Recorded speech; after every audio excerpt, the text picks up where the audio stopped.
we should run a competition. Who's the tastiest cartoon ever? Well, actually, I threw up someone did Cheetara. I threw up Jessica Rabbit. I've had some people contribute here on the email. We've got someone here, Dom, has emailed us. He's told us that for him, Daphne from Scooby-Doo. Yeah, popular choice. And obviously this is one I've never quite understood. Wilma from the Flintstones. I've actually always felt that Wilma, I don't know, I just thought she was a bit... No, not Wilma. Homely. Betty, surely. Yeah, Betty. Well, this is what I'm saying. Wilma, I mean, yeah, Betty, surely, but Wilma? No, I mean, she's quite homely. But Betty, yeah. Come on, Steve, you wouldn't say no to Wilma. No, I suppose not. If it was I'd be worried about Fred, if he found out. I'd hate to do it, you know. I don't want to do it to Fred, he's a good guy. He is, isn't he? He's a bit of a chump. Whereas Barney, to be honest, I don't think he deserves Betty. Do they both work in the quarry? Because, I mean, let's be honest, Fred, not a smart man. I mean, he obviously didn't come out of rock school with anything other than a couple of basic O-levels. I know, but he's a hard-working, sound sort of guy. They got a big house, they got like a TV, they got that bird thing. Yeah. I be honest, if I was Fred, I would be a little bit disappointed that my kid does nothing, whereas Barney's can lift up sort of tall buildings. Sure. Bam, bam. He's a very strong... You know. I mean, interestingly, Fred loves his job. He's always yabba-dabba doing at the end of the day. He does spends the whole day lifting rocks from one place to another. I'll tell you what, I wouldn't take that from that cat, though. I would. If a cat picked me up by the scruff neck and put me out, right, on the doorstep, I'd go mental. I'd get rid of it. It is a saber-toothed tiger, though, Carl, so it could rip him to shreds. It's not like a normal domestic cat you have nowadays. You know when they go to the drive-in at the beginning? Yeah. And they order, maybe some ribs. Yeah, that huge rib, and it tips the car over. Yeah. Was that her first day on the job? Because I've never been ordered before. Yeah, either it's that, she'd have realised. Yeah, we're out of pig. We've got Brontosaurus rib. Exactly. He goes, well, that knock the car over. No, it won't. I don't know. Rick, can I tell you now? That was an accident waiting to happen. It was really, wasn't it? Yeah. And it did. Oh dear. Mind you, I went to Texas once, and I had some ribs, and it was like the Flintstones. It was huge, and not only did it look too much like an animal that I couldn't actually eat it. I don't know who could eat it. I mean, seriously, it was 2 foot long. Yeah. And all the it was like half a rib cage. And it's incredible. My friends lived in Texas for a while, and they once were in a kind of diner, and there was you know those kind of benches that are attached to the table itself, like a kind of picnic bench. Yeah. And this huge fat guy came in, he came wobbling, he ordered like this kind of everything you can eat meal, and his fat kind of sort of, you know, kind of his big fatty fatness fatted on the fat table. It wrapped itself around the table and everything. He was chowing down, and when he tried to leave, the table came up with him. Oh no! Imagine that! I mean, they are fat, aren't they? They're big people. They're huge people. But it was that thing we were talking about before, that bloke on Jerry Springer Show who was like 80 stone, right? Now, I felt quite sorry for him. He was really sad and he was crying. It is rad, but my point is this, right? When he got to say 50 stones, didn't he go, that's too much, that's not enough. For a land animal. Exactly. Do you know what I mean? Yeah. That's big, isn't it? I mean, I'm getting worried. I'm 13 stone, and I'm genuinely getting worried. I'm thinking, oh, yeah, God. When you've got that big, when you've actually got your own mare. yeah. When you have to get in helpers to look what the scale says. Yeah. Like 4 or 5 people lift up your belly and go, it's 52 stone. You go, that's too much. Exactly. I'm going to only have 9 breakfasts when you begin to appear on the Ordnance Survey map. yeah, exactly, yeah. When you've got your own symbol. It's like, we can see 2 things from space now, Fatty and Steve Merchant. We'll be landing at about... Well, no, I'm just saying at all, you're not fat, are you? You're freakish and big. Just another quick thought. Someone's mentioned Daphne from Scooby-Doo, but I've always had a soft spot for Velma. Velma? Because Velma's the glasses. I mean, I'd have She's clever. Can I tell you what would have happened if I was in that environment? I was maybe on the... Your glasses would have got tangled up. I'd have always had I'd always been making a play for Daphne, right? And Velma would have fancied me, but I'd have always ignored it because I was playing for Daphne. And then when I finally realised it was never going to happen with Daphne, I'd have blown it with Velma. Maybe not, though.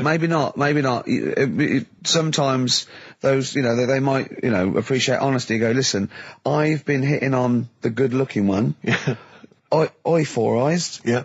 Do you fancy it, Chubbs? Exactly. Something like that. Let's be honest, is what you're saying. Well, yeah. I'm wondering, I don't mean to be libelous, but Velma, she was quite short, the glasses, the short hair. Lesbian. Hung around with the dog and lesbian. The bloke. I'm beginning to wonder if she was, maybe. See, unfortunately, I said lesbian there, and you still carried on with your assessment of what it is to be a lesbian. It's bad enough doing the cliches of having short hair, but you said the dog. Yeah, well, she hangs around with a dog. So do lesbians do that? Well, have you seen some lesbians? They're right dogs. Good night. Have you seen what I've done there?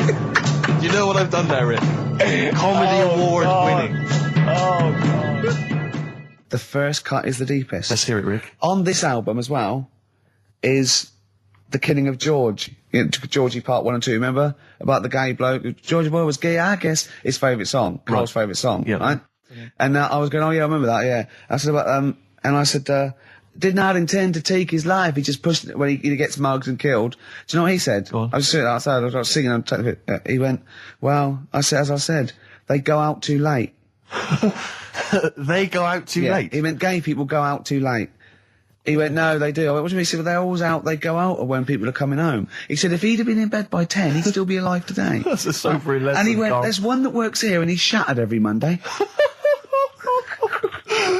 Oh, if you're gay and you're listening, just be in bed earlier. Go out when sensible people go out. Yeah. You're right, we're not on the continent, Carl, If you're gay and you're not in bed by 10, go home. Yeah. I don't get it.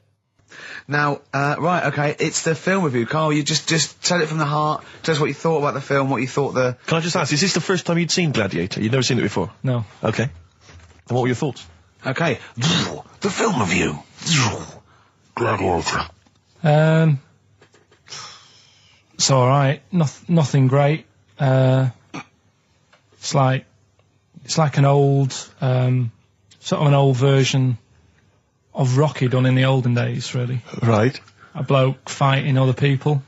Sure. How sort of well known is the story? Do you reckon people know the basics? Well, just very quickly, just do the plot. Quickly. There's a guy called Max. Maximus, yeah. Yeah. There's Caesar, and there's Caesar's kid, and Max goes to war, sort of wins it, comes back. Caesar says, you're good at what you do. I wish my son was as good as you. So I want you to be in charge when I die. His kid finds out, a bit annoyed about it, kills his dad, because he don't want anyone to hear that he said that he wants him to be in charge. Yeah. So his kid gets in charge and thinks, I'll show you. You're not going to be a king, I am. You're going to be a slave or something. And then, next thing you see is... Sorry, can I just stop there? My only thought is the film's 3 hours long, so maybe we shouldn't go through the whole plot, right? We've done the first 10 minutes, but go on. So, yeah, he's a slave and then... Yeah, but then, that was an interesting bit that I thought, right? I mean, I was watching this with a girlfriend, she was already annoyed because she wanted to watch Friends on E4. Okay. Yeah. It was a good episode as well this week. Was it? Yeah. Don't tell her that. Okay. Right, so she was annoyed and she said, come on then, put it on. And I got it wrong straight away because it says on the back 149, so I thought that was an hour and 49 minutes. It turned out it was 149. No, I thought it was 1 hour 49. Yeah. But it was 149 minutes. Sure. So it overran anyway. By 40 minutes. Yeah. So anyway, the interesting bit was where he was going across the desert on a horse. And I think to show you how long he'd been going across the desert on his horse, he's showing you a shot of the horse's knees and they were bleeding. And I just wondered whether that's what horses do if they run for a long time. Do you know? I don't. Good. Right, so anyway, so he goes on, he keeps going on like this. He's a slave, and then he has a fight at the end with the Caesar's kid, and he kills him. And that's how it ended. Okay, good. What did you think of it? Just generally, what bits... What do you think was wrong with it? Right, well, I've read up on it, and there's already a fact that is wrong. Right. Caesar's kid, he didn't actually kill his dad. His dad died of a natural death. Right, in real life, you mean? Yeah. Okay. And, what's Caesar's kid's name? Comedian or something? I think it's comedian, yeah. Yeah. That's where the name comes from. A funny person is called a comedian. He didn't actually get killed in real life by Max. No. He died by his sister poisoning him, and he didn't die. No. Are you saying that this is not a historical document? It's wrong. All over the place. Yeah. Well, next week I'm giving you Braveheart, and that is actually true. That is factually accurate. I can't handle it. It is. It was a little Australian fella that helped him out. Just for people who watched it, you know that the guy, Caesar's kid, yeah, he died. His sister tried to poison him. That didn't work. Apparently, he was a gay fella, and his boyfriend, who was a wrestler, strangled him. Where did you get this information? On the internet. I thought I'd look it up to see how much of it I actually got right. Yes. and that's what I read. Okay, so out of 10? 5. Really? Yeah. Okay. It's no good. I wouldn't get it out. And it's annoying the way it says, like, you know, this film's got to be seen at the cinema, because I saw it at home and I don't think I missed out on anything. Very good point. I think that's probably the point they're making, but yours is valid too. We'll play a record, and after that I'm going to ask you about Rasputin, the Mad Monk. Go on then. When things like that happen, right, you know, you've been told not to mention it. Yeah. And you're like a little kid.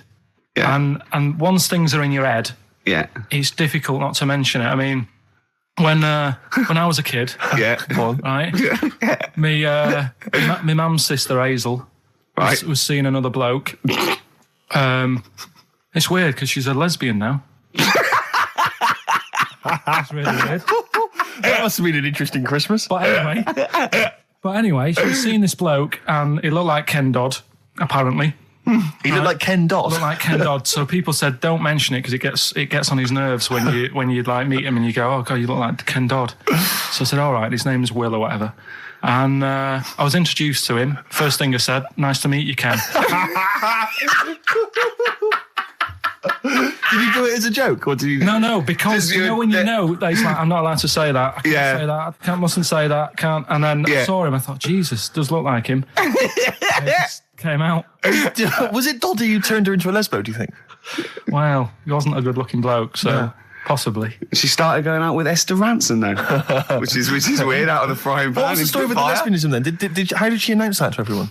What age was she when she realised? Well, I mean, we're not a close family, do you know what I mean? We're not No. a sort of family who keeps in touch with everyone. And I think my mum called her up one Christmas and sort of said, you know, how's the Diddy Will? men? How's Will? Yeah, how's Nutty Ash? And she said, oh, no, I'm not, I don't do that anymore.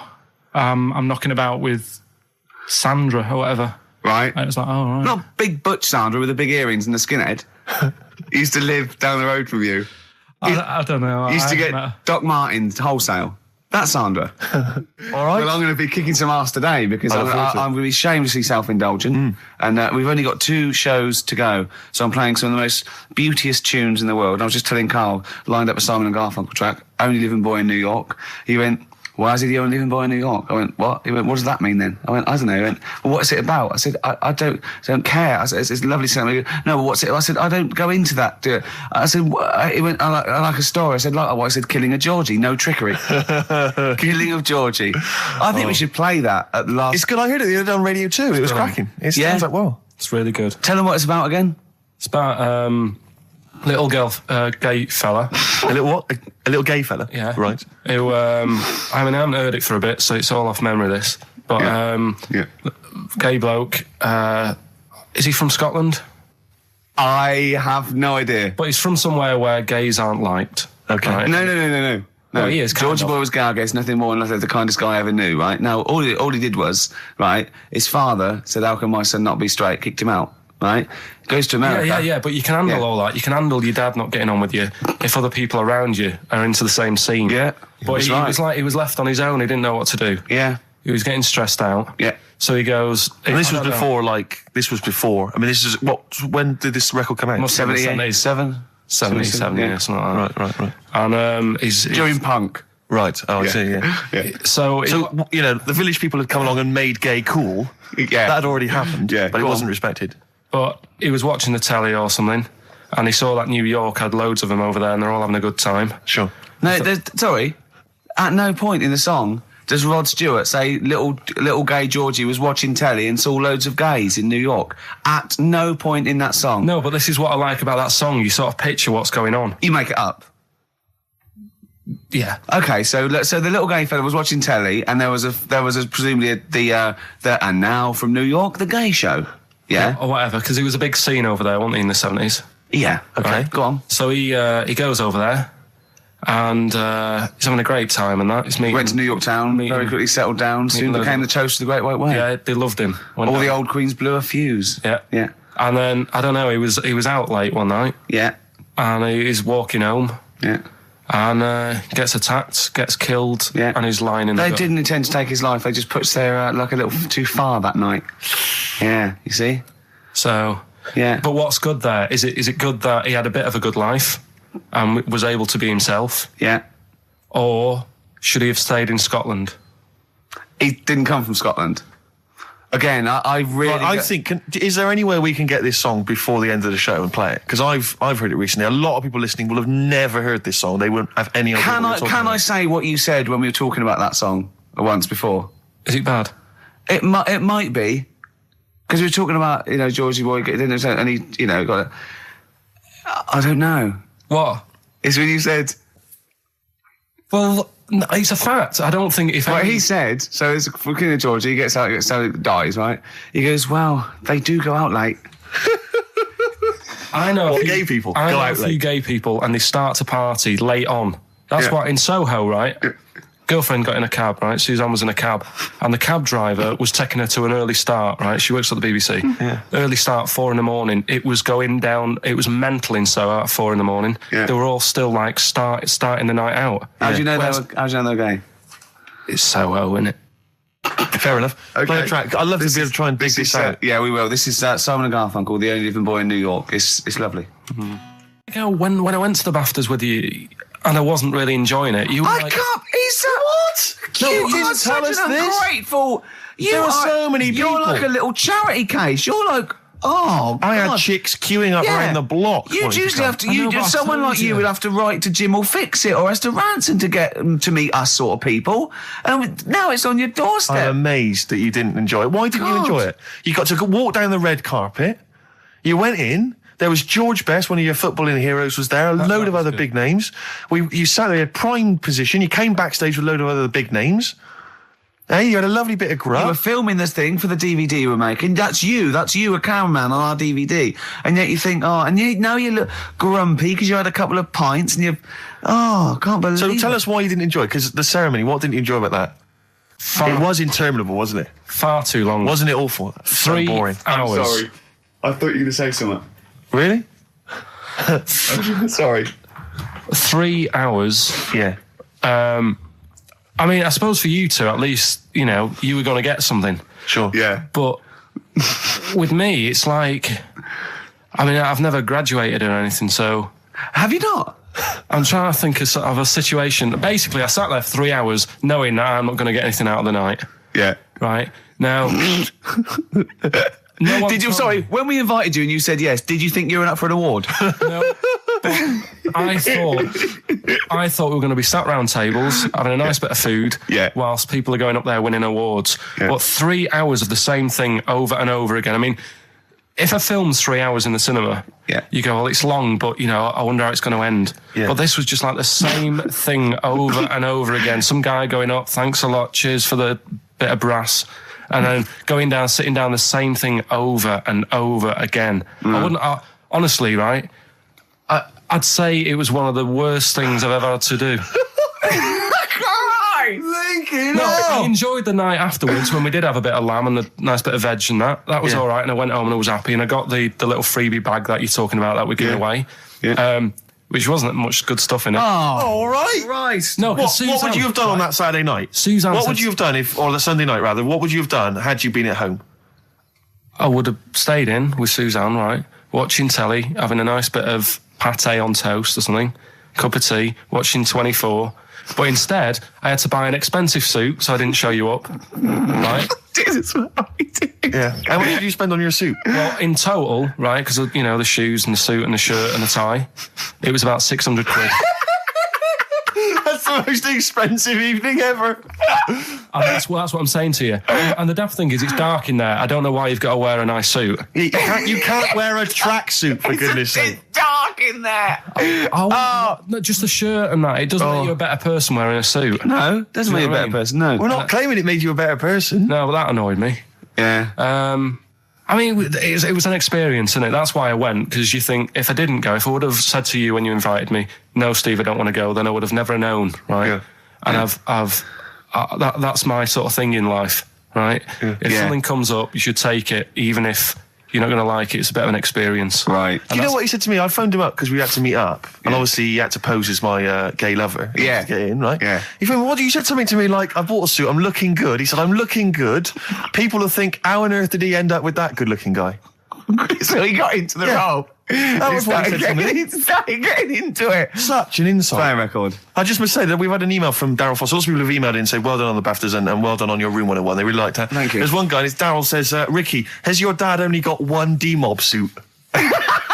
Because I don't know if you noticed, but Ricky wears the same suit every single time he appears on TV because he spent a fortune on it getting it tailor-made. I've only got one. It's a good suit and I wears it all the time. And it's winter as well. It's like a pure wool, so I'm sweating everywhere I go. Anyway, usually it's too much cheese. I won't be buying another. Huh? I won't be buying another one. Ever. That's it. Yeah. Suzanne told me today, right, because I've handed it in today to have the trousers turned up a bit. Why? Because it was a bit of a bodge job for the night. Yeah. Right. It was just some pins sort of holding it up the other night, but you didn't notice, and I didn't tell you because I thought you'd be getting on the stage and saying, "Look at that freak over there with his pants hemmed up." But I took it to the place to get it done. Suzanne tells me that I'm going to start shrinking now and getting to that age where you start going small. I know that must have been a revelation to you and a worry. Like, how small do you get? How small do you get? Oh, Right, what are we playing now? I thought we'd have a bit of Marley music. Marley music. Oh, Okay, go on. well, Right. there's going to be a bit of a change, isn't there? Yes, that's absolutely right, Rick. Normally we would end the decided show, obviously, with just- a song for the ladies. But because it's sort of Carl's penultimate show, and we're going to play one of his favourite tracks, what are you going to... Yeah, I just thought we could play this. It is obviously the Killing of Georgie By Rod Stewart. by Rod Stewart, and this is a song for the gays. See, his father took it as a sort of personal slight, but you can't help it, it's not you his know. fault. And as he said, you know, it's just gay. It doesn't make him a nasty person. Not at all. Are you enjoying this, Carl? Yeah, but I'm not gay. No evidence of him being Scottish. No, but When he says they blew a fuse, if they're not electricians, they mean it's sort of And it's not a euphemism either. oh, I'm worried. I'm a bit edgy. He's out late. I know. And he's taken a shortcut, which is mental. Not in New York City. Yeah. He doesn't know the area. He's from Scotland. But it was them that were screaming. I'm suddenly worried. This isn't a true story, is it? Who knows? If it is, we don't know that. Just what I'd say that we're not. Oh, that'd be terrible. see, how come you think this might be a true story? I just got suddenly worried then. No, but how can this be a true story? But the bloke jumping out of a window and hearing his phone ringing. No, because Rod Stewart, I just suddenly thought, what if he's written a song about this and this bloke did actually exist and was killed? Then I started panicking. Yeah. I don't think it is it? I'm almost certain it's not. Okay. Is that it then? Is that it? Then we got to pack up and go home. Yeah? Well, I think we've enjoyed ourselves. I've loved it. I've loved every minute of it. Karl.Pilkington at xfm.co.uk for your suggestions as to what you're willing to swap for the signed bag. See you next week. Bye. Carl, what was that? That was your little song with a story, That's wasn't another little feature that we do every Saturday. Little So song. make sure you tune in. It's a song that's got a good story in it. There's a lot of music about these What's days. that story about then? What's that story You about? don't know what they're going on about. Whereas that classic from the Kinks called Lola. Yeah, what's it about? I'd listened to it for the first time properly this morning. Yeah. And what I've worked out from it is a fella who goes out for a normal Saturday night out. He's in Soho. Yeah. He's having a Coca-Cola or whatever. And Cherry-Cola, he yes. sees this woman. He thinks, oh, she's all right. Won't mind a bit of that. So he wanders over, and he sort of gets talking to her. He looks at her. She's got a great figure, nice face, and all that. Lovely knob. And she speaks, and he goes, "Oh God." Got a bit of a bloke voice. Yeah. Got a bit of a voice like a bloke. But he thought, that's their only down point. Sure. So he dances around with her, and I think he sits on his knee, I think he said. Yeah. Anyway, it turns out it's a fella. Yeah.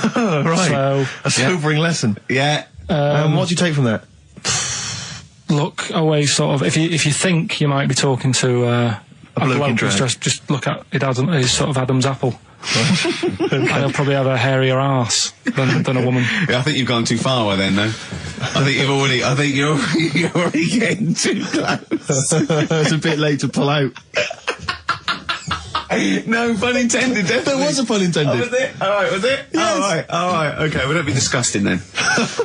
Right, okay, right, the results of, We ain't got a winner for the first time. Yes, we have, we've got done this loads. feature for... We've got loads of winners.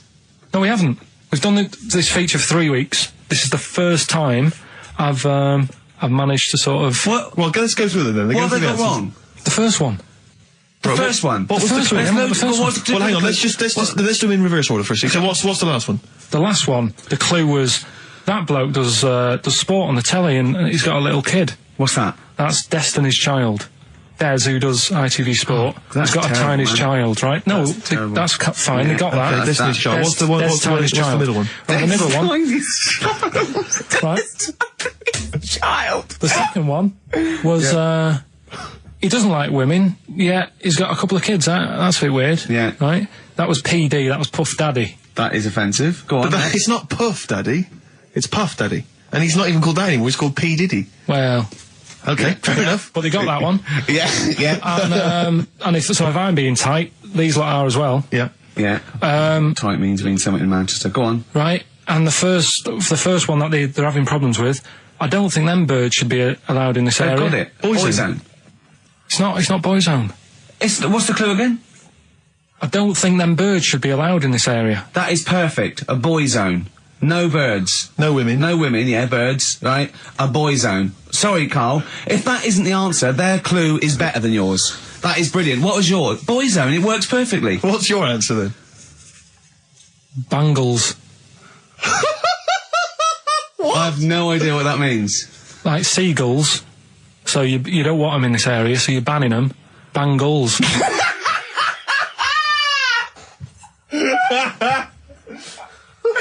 Oh! Well, give it to boy zone, because boy zone's better. Don't use birds being loud in this area, it's a boy I think zone. we should have a rollover. Carl beat them. Carl beat them. You have to use his logic, But surely. theirs works. You can't do what am I thinking? No, that's not what I'm thinking. It perfectly. It works perfectly. I think you've got to give it to the ones that got the boy zone. Well, how about, right, because they didn't actually get into my head and my Well, way of thinking, heaven right? forbid. How about we just keep back the David Attenborough and they can have, I'll chuck in the Hellraiser, right? Okay. and Blondie album and the Madness Yeah, one. okay. Pick a winner at random. Pick a winner, Steve. I'm going to give it to Paul Sloman, who got those answers, and he also says, P.S. Carl, you're a moron. So, I'm giving that to Paul, and good luck to him. Right, well, He's got a crazy night tonight. If we can rush these over to him, he's got a cracking Saturday night. well, if I'm a moron, I might get your address wrong when I send them to you. Oh, Coming right back at you, Paul. Yes.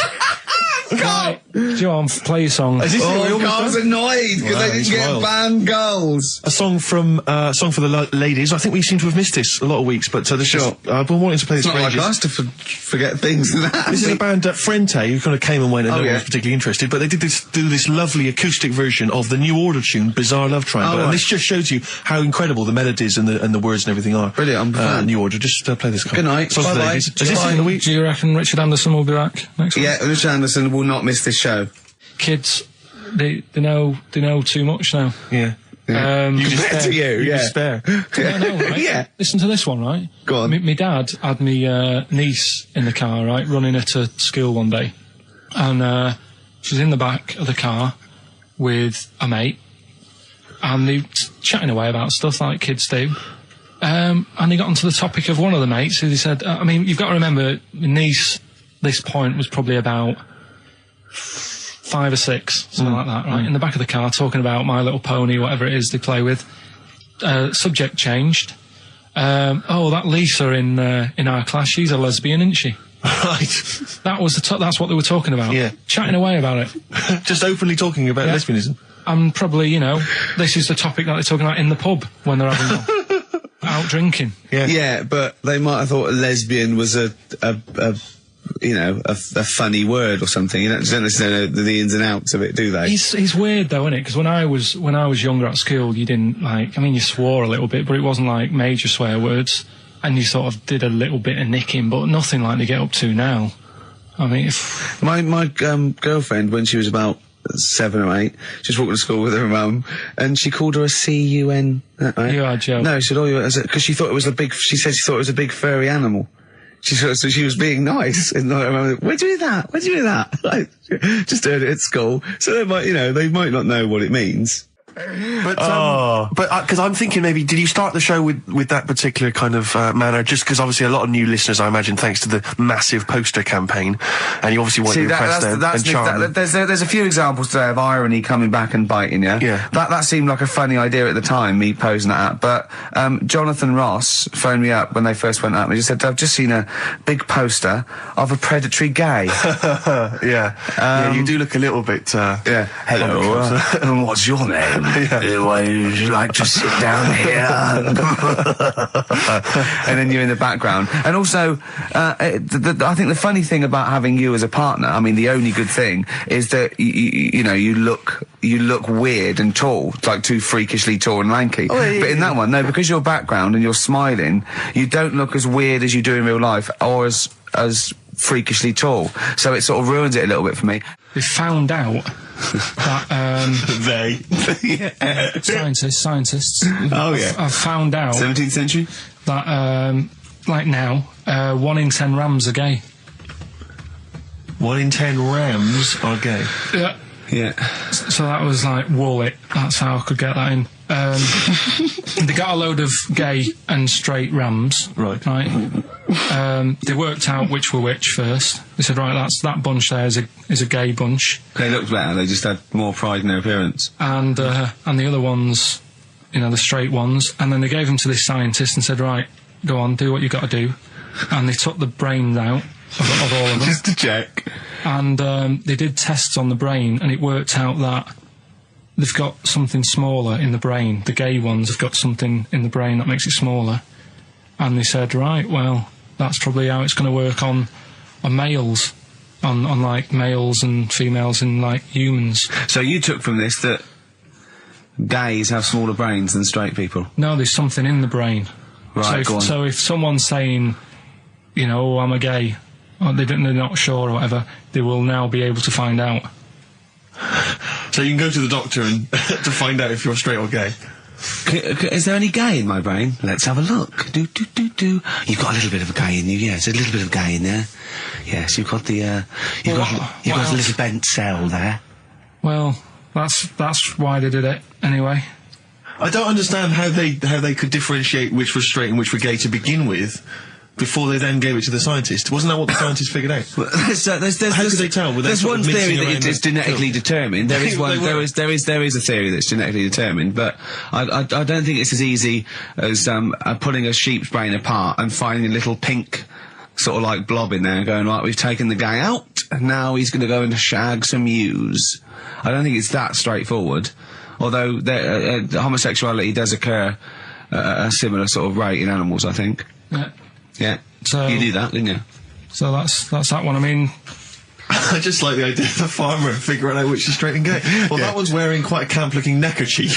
Yeah, so I'm thinking maybe he's gay. Is that? Yeah. I love the fact they can. That one's a big fan of Sophie Ellis-Bextor. Yeah. They would. They put on ABBA and see which ones dance. Exactly. That's how they. Which one? Yeah. I put on like Barbra Streisand and see which ones sing along. It is rubbish. What did I find out? Did you just say that is rubbish? No, I found out other stuff in the week that didn't make the top 3. Wow. We haven't even had to. This must be mediocre stuff. This must be really bad. Yeah, or it might be dubious. Go on. We've got to think proactively now. We've got to sort this out. See, there's always other things going on in my mind when I'm in that pub quiz. For me, it's just a little bit of fun. Sure. It's a night out. Do you know what I mean? Suzanne enjoys it. Yeah. Bit of a get together. We have a chat beforehand. Yeah. We have a bit of fun. Yeah. But there was other things on my mind. What Carl, I could do that here. I don't have to lose a tenner. Wait, what were you thinking during the quiz then, when the questions were coming out? What were you thinking of? Well, what it was, right, just before the quiz started, I had to go to the toilet, right, because the rule is, right, people who don't go to it, once it starts, phones off, no more toilet. They take it dead serious, don't they, right? Yeah. So, I went to the toilet. Now, I'm not being out of order here, it just got me thinking, right? I went to the toilet, the gay fella in there, right? There was a gay fella in there? Gay fella in the toilet. Now, how could you tell? How did you know? Just typical, you know, everything about it, right? Everything about it, right, yeah. Oh.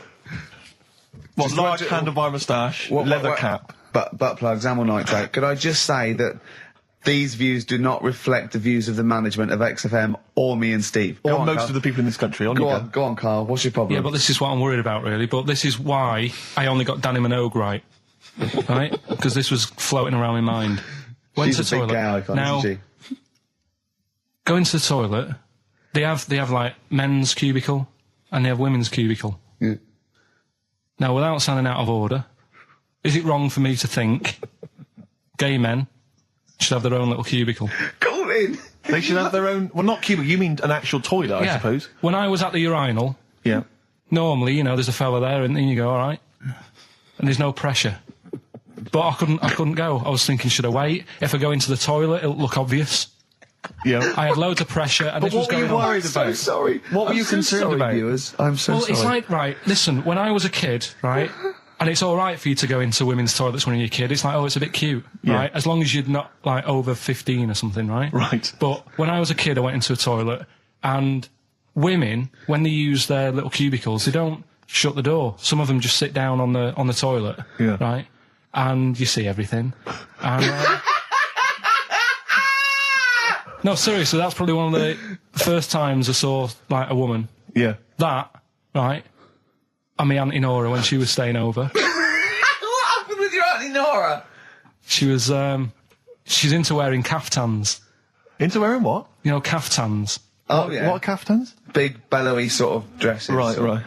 And, yeah, I used to sit on the floor at home in front of the telly. Sure. She was on the chair behind. Yeah. She did a bit of a sort of a Sharon Stone scene. Oh, God. Yeah. Did you see it? There was no underwear. No. What age were you? What was it like? What age were It you? was like a ripped tennis ball. What? Right, we're off air. We're off air. Either that or put us in for the Sonys. Iced tea. That's how I'm living. A bit of old school hip hop. Where's RT? All right. Good point, yeah. Go make me a cup of coffee or something. Well, before you do that, can I just qualify something? I'm a little bit concerned Yeah. about your toilet discussion. What exactly is your point again? I was just a bit bemused. You see, it's a tricky one. All I'm saying is, right, there I was at the pub quiz. I go to the toilet, not thinking about anything. I try to go, right, there's a little gay fella next to me. I love this little gay fella. Now, the weird thing is, there's nothing stopping him having a little glance, right, because he's allowed in the fella's toilet. Yeah. Now, I'm not allowed to go into the woman's toilet and have a little look round. Right. So all I'm saying is, should they have another toilet area? What, for gay people? Yeah. And so this would be gay men and lesbians? Is that going to complicate things? I mean, I can only assume. I mean, to what point? I'll ask you a question, right? If you're intimidated, that's a shame. But most gay men aren't looking at your knob. You know that. What do you mean? I can only say that 99.9% of gay men who use a urinal standing next to what they assume is a heterosexual man aren't looking at his knob. What are they doing then?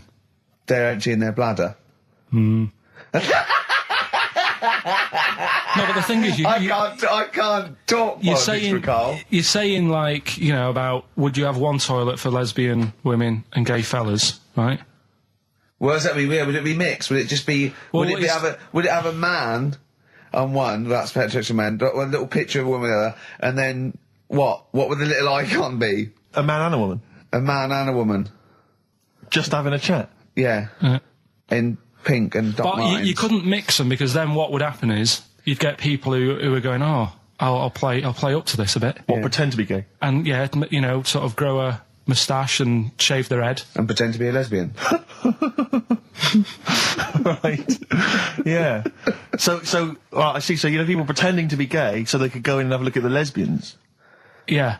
Right. So that would mean that we need 4 cubicles now, would we? Yeah, no, this is fine. 4 cubicles. So every pub How now... many toilets do we need at Every the pub's moment? now got 4 toilets. Oh, Carl, bisexuals. Yeah. Now, interesting. Bisexuals. How many toilets do we need now? Call the council. Do you use any? Huh? No. No, because they're interested in everything, aren't they? Because the little bisexual fellow will be looking at your knob. Right. With them, what you do, you just have a door, you open it, and there's one urinal there, so you can't get a queue.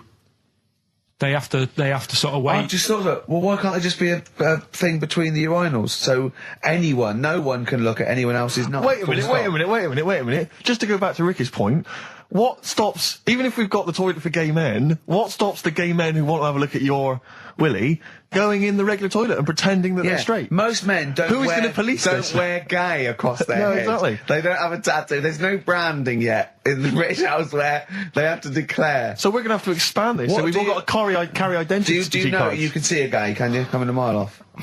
No? No, I'll just hold it in next time. No. Can you tell gay men? Do you know a gay man? I'd say probably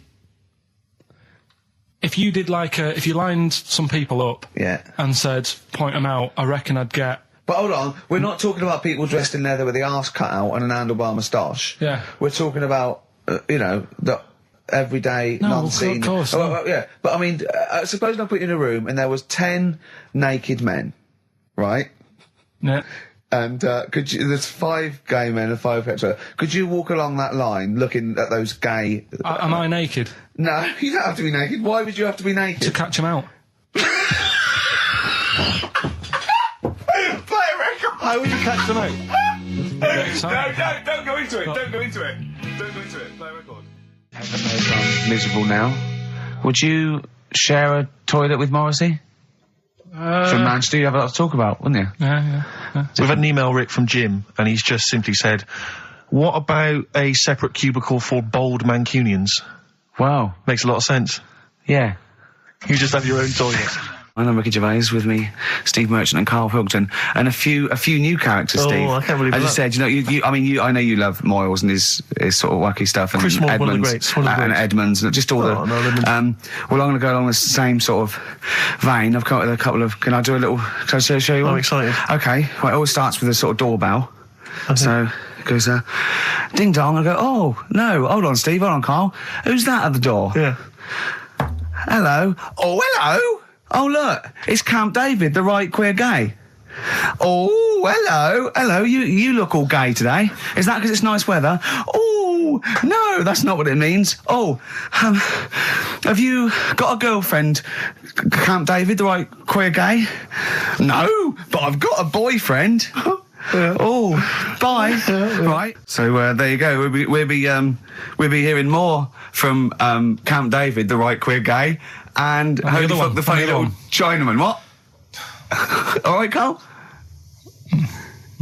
Yeah. Is that your sort of humour? It might not be your sort of humour. You just should have run it past me before you did it. Yeah. What one are you worried about in particular? The not Camp David. Well, say his name. No. Say his name. Which one? I don't know which one you mean. The Chinese fella. Well, I forget who that was. What was his name? I can't remember. Well, if you can't remember, it can't be that good, so we'll leave it. We won't do it again. Right? Oh, ding dong. Who's that? Who's this? Oh, hello. Oh, look, it's David Gray, the bent piano player. Oh. All right. I thought it was going to be Columbo. That would be the joy. Ding dong. Oh, and my wife loves you. No. Hello. Oh, I don't believe it. Look who's turned up, Karl. The weird thing is, Steve, right, that is like what I imagine Ricky's house being like when people are ringing the bell. Because they're all so different. It's got a little... He's obsessed with all my friends being slightly different to each other. I've never understood it. He goes, there's no thread. There's no thread to them. All my mates have got a thread running through them. I was literally after they walk out of the home. Yeah. But what do you mean my friends all different? Well, that could be... It wouldn't surprise me if I was round there and the bell went and I said, do you want me to get it? And he said, yeah, and I opened it and it's, what, holy fuck? Holy, yeah, he's at the door, right? And then I'd say he's busy, close the door, bell would go again, then you got the little gay fella. David Gray. Yeah. And then, do you know what I mean? Yeah. Not really, no. Because he's met some of my friends and he looks at them in a weird way. I mean, some of them are weird. Years ago, husbands weren't allowed to sort of clout the wife with anything. What was it like in the past? I know, yeah. You couldn't clout your missus. With anything wider than your thumb. The stick had to be the same, no bigger than your thumb. I know, So a big Robin bloke could do no damage if he went out with anyone. Although his is wide, he's got a little thumb like a little knob, isn't it? It's like it's truncated because it starts off normal. It looks like he's had his big toes put on his hands. Does he have to drink a pint with 2 hands? Yeah. And he's dropping stuff all the time. Can I just go back to the rule of thumb thing, though? The idea, what date was this? I'm not asking Carl, I'm looking at Ricky, because you're not going to have any idea, Carl. It's just going to be the past. Yeah. But I like the idea that... I think it's the same sort of day where, I don't know, you got hung for being homosexual and you could shoot a I just Welshman. love the idea that there's blokes beating their wives with shovels, logs of wood, and someone's gone, hang on a minute, everyone, Hold on, this is wait crazy. a minute. Let's have a look at your thumbs. What can we do? Wait a minute. We've got to have some kind of rule here. I'm all for beating your wife, but let's have some kind of rule. Let's give him a sporting chance, surely. He goes, well, I'll tell you what about you can hit her with the width of your thumb? And the wife goes, make it the width of his knob. I go, no. He slaps her again. Yeah. Width of your thumb. All right. Better? Yeah. You're wrong. Ding dong. Oh, here you are. Oh, it's a fat fellow with lipstick. Hello.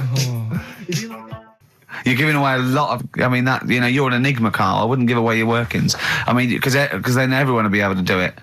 And what you've got now is a gift that people can't really tap into. Do you know what I mean? See, that's what Lenny Henry and Chris Moyles' mistake. See, I've sort of worked out how they do their comedy, and I'm doing it now. Sure. Do you see what I mean?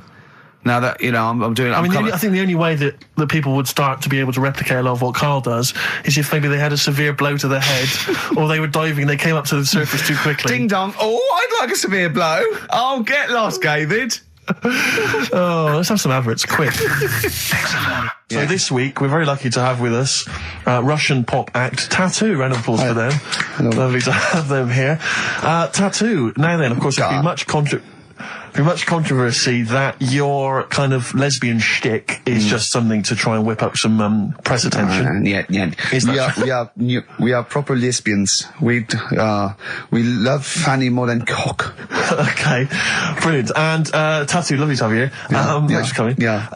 Now then, you've got some live gigs, I understand, planned. Yeah. Duh. Okay. I can't help but notice that you sound, dare I say it, Tattoo, you don't sound so much Russian as German. No, we cannot do the accent properly. Okay. And, Tattoo, it's a joy to have you. Thanks for coming down. And finally, your lesbians would, for instance, either myself or Carl be able to convert you from the lesbian ways? We like the muff so much that the knob is no good for us.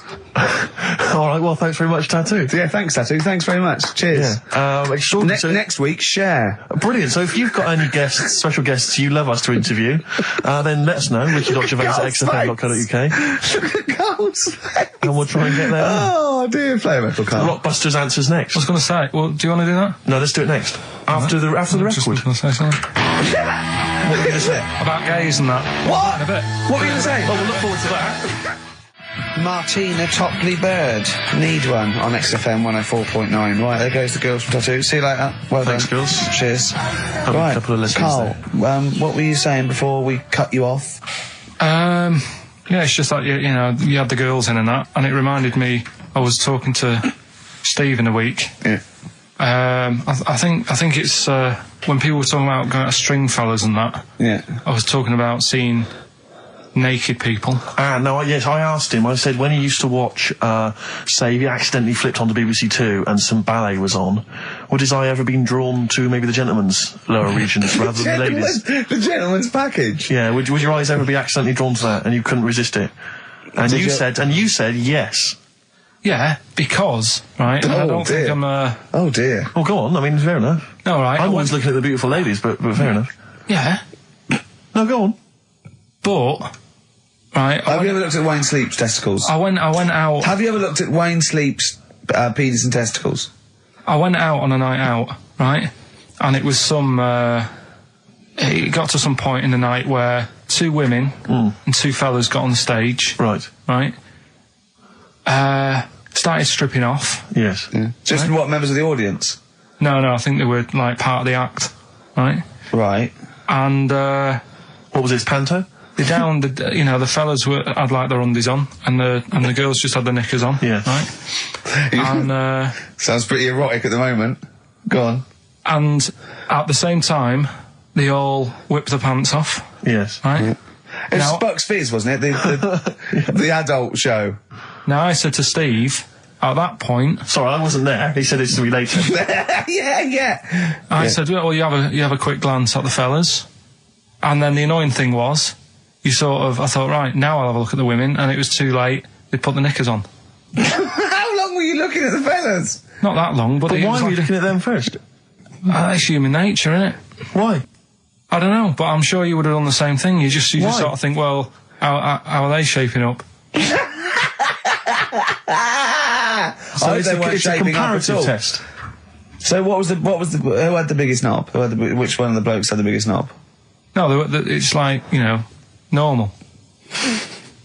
But This is a whole new side of you. This is a whole other area. So you look at ballet dancers, you look at the gentlemen's. No, I don't. package. I just was, when he said this, it reminded me of this night when I was walking home thinking, didn't get a look. Because I was messing Where about. was this? What event was this where people are stripping off? Carl, I tell you what, you are the most interesting man I've ever met. But are you comfortable being nude and that? We've done this. Well, I don't know what this is. We did this last week about, are you comfortable being nude? No, I know, I was talking you're about probably that. most comfortable being nude. It's just probably not in public. Well, Ricky's only really comfortable nude when he's eating. yeah. There's nothing to get, Yeah, you can just wipe spilt on yourself it. down. Yeah, you just sit in the bath, yeah. No, but I talked about that, and then when I went home, I was talking to Suzanne about it, and she said, "What's all that about? You don't like being nude, right?" And I said, "Well, it's not." It's like I'm part of an Alan Bennett play. It's just, I love the way you talk. Remember once, right? I don't know if I should talk about this really, but Well, that means you should, so go on. Go on. oh yeah, right. We went to Tenerife, right, one year, and I was still living in I'm Manchester. scared now. Yeah, I don't know why I what's said that. I'm coming. actually No, scared. I'm thinking about Suzanne, but she's Well, working. I don't want to know anything about Suzanne, Come to be on, no, honest. but If come it's on, gonna be- It Go on. involves me more. Let's hear the story. Go But on. I'm just explaining to you that I don't like being nude. Yeah. Go on. So you're in Tenerife. In Tenerife, right? Didn't have much money. Stayed in this apartment that wasn't that nice, right? Had the cockroaches in it and stuff, right? Didn't have much money to go out at night. So we're in this sort of death trap of an apartment, right? Anyway, so when I was younger, right, had a bit more energy. So He's 30. 80, I know. so start having it away a bit. It's a joy. Beautiful. It's so, good, yeah. I've been here to a while. I love it. Go on. Right, so, doing what I do, right? Yeah. Someone starts banging on the door. So Suzanne Everyone's says, at it. Right, so you mean knocking on the door? Right, okay. knocking on the door, right? So Suzanne said, you better get it. So I said, I can't get it now, can I? I'll have to wait a bit. Right? I can't go to the door. Go on. So the banging's getting louder. Yeah. Someone at the door. Yeah. And she's like, hurry up, it must be important. I'm like, in a minute. So anyway. I don't want to know anymore. No, come on, finish the story. Open the door. It's a fireman. So I just stick my head round, and he's going, you'll have to get out. The building's on fire. Right? So I'm like, in a minute. Sorry, you weren't still having sex at this point? No, but, Right. still sort of got to wait a minute, or I can't get my pants on. Oh, Carl, I wish I'm so sorry. Right, go on. To the So listener. now So the place is burning down. So it could be a serious big fire going on. Yeah. I'm sort of waiting. You can hear people sort of screaming and that, panicking. Is that because the door's open and you're nude? The fireman's saying, will you get out, I'm saying, in a minute. Right. And Suzanne was saying, think of something that's not sexy. Sure. So I was thinking of people, thinking maybe down in a fire might sort of calm you down. Yeah. But the fireman said, we need a big pole. Yeah. Yeah, Sure, go on. But what I'm saying is that, to me, I wouldn't have wanted to go out and be safe over, do you know what I mean, over being naked. I don't like walking about without on. So what I'm saying is, even if that fire... I love the idea of everyone huddled in there with all the firemen. It just, the camera spans along and there's Carl. Yeah, a just local news report. naked. With still But would you have gone out with now on? But why do I have to go out with now on? I'll just grab a pair of jeans. All right, but you've just, What? There's a fire, Carl. Yeah, but See, not everyone looks at men's packets. That's only you, remember. Most of the other firemen wouldn't be going, oh, look at him. But what I'm interested in is he's how pleased long, to see us. Carl, how long did it take? And did the thought of dying in a fire help? After a bit, but the fireman sort of had a go at me. Sure. What do you mean? Well, he wasn't happy that I was dawdling. Well, to be fair... But what can you do? Answers on a postcard. To the usual address, XFM. Who's your auntie with the tattoos? That's Hazel. Oh, right, yeah. Let's leave that. Why? Oh, let's Why? not talk about Well, it. leave it. What have I come across there? What's up with Auntie that? Hazel? What's up with Auntie Hazel? There's nothing wrong with it. What? Just a, What? just a lesbian, which is nothing wrong with that. Well, no, but you've made it sound like there is now by not wanting to say it. My auntie's a I know lesbian. what you're saying now. I know what you're getting at. Just because I call her Uncle Hazel. Play a record. He's from Manchester. Please forgive him. I had earrings ages ago, but... Did you? Yeah. Oh, But yeah, you're a man who when I was about notoriously 18. hates pain, and he's scared of It hurt. everything. It hurt. I was about 18 and I took 2 in 1 and they did it right and he just went and I went alright, I went yeah. I just went, oh god. Did you have them in both earrings? It's just, it was like a staple gun. I just went, yeah, and it didn't really hurt. I thought, well, I'm not doing that again. It hurts too much, and it just throbbed. Were you still living with your parents at the time? No, I mean, what do people... I'd moved, your kind of oiky Reading family, what would they have made of... Oh, well, they know I had them afterwards, yeah. And But did they take the mick? Oh, God, of course they did, yeah. Yeah. Rick, you ain't going to eat like that. Oh, you'll get followed. Oh, look at you. Look at that. Yeah. That's disgusting. And when I was new romantic, my mum said, bloody hell, I thought I only had one girl. Which is the earring... Because isn't it like one ear is for gay people and one is for straight people? Is that just a myth? Or I don't know. It might was be something to do with which ear you had it in. Yeah, there probably was sort of like signs for that. Yeah, it's like when you're growing up, I had loads like a white polo neck, right, and a ring on your little finger. That means you're gay. Yeah. Yeah, like you can see him coming. He's just consulting your little chart. Exactly. Hold on. White polo neck. Yeah. Those are the earrings in the left ear. I got it. I don't know where I am. Wasn't there that thing that that's the famous cover of Born Bruce to Run? Springsteen. Yeah. Where you didn't know the handkerchief. Yeah, it was There's handkerchief in the right hand pocket. dominant and was I don't know. But where is this information? I wouldn't have known that. I might have gone around, with if it was hot weather, something to mop my brow. I wouldn't have known that. What can't the gay people kind of notify us? Can't we have some kind of website or something? Do you still go to that pub with all those sort of like butch blokes Lovely guys with the moustaches and leather caps? Great guys. A lot of them are firemen. A lot of them are like traffic cops. Great people. You know what I mean? Fascinating You know people. you're safe in there. Yeah, and also there's no women to. No. It's like you're just having a great time with the lads. And there's nothing. It's just brilliant. playing pool stripped to your waist. Yeah, I know. Yeah, I can talk. Oh, my back's still hurt. So, now coming up the Verve, after that, an amusing link about gay handkerchiefs. Oh, really? Looking forward to this. Well, here we are again, XFM, on a Saturday. Just gone 1 o'clock, Steve, if I'm very much mistaken. But we're not here, as such. We're away again, gallivanting around. We've got to do the special sort of best of again. Okay. Which we did a few weeks ago. So this is the best of the last 3 weeks. Which I think is it's the best 3 weeks we've ever had. But I'd like it condensed into 2 hours. Yeah. Yeah. Some great music as well in there. Yeah, there'll be some great music interspersed with fine chat that you've already heard. Yeah. Except this bit. This bit's new. We've actually, out of the kindness of our heart, we've come in last week. Yeah. Yeah. And we've done a few clips just because we felt a bit guilty about shooting off. Yeah. And leaving. Even now, having heard this link, I'm beginning to wonder if it was worth our time. Yeah. Well, should we play a classic link? Let's play, what, from the last 3 weeks? After this is Feeder. Alright, so, here's the first bit. Yeah, you might want to try and You heard think about the hanging one when What's this the one? fella was... Sorry, mate, go on. When the fella was hung. Well hung? He was hung, and... Sorry, what's hung? He was hung by a rope. So, isn't that... No, I think it wasn't he, a Chinese emperor? And wasn't he hung? Yeah. He was hung. Some fella who'd done something, they hung him. And, Wait, they wanted him? It's not a word anymore. He was hung. Look, don't be doing that again, because you said squoze wasn't a word, and then I shown you a menu today that someone sent, and it said fresh orange. Yeah. Squoze. Inadvertent commas, and next to it was the word colour spelt COLOR. So presumably either the American menu, right, in which case there's loads of American words that we don't use, or it's just a badly typed piece of work.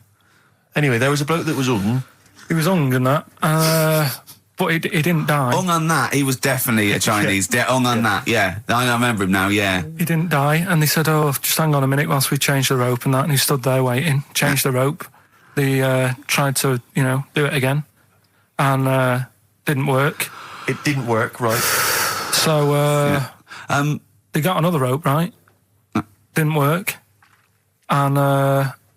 And then they had to let him go, because it's like there's a well-known saying or something from this thing. Yeah. What do you make of the first genetically modified baby? Oh. Are you worried about this? Do you know what did they do? What?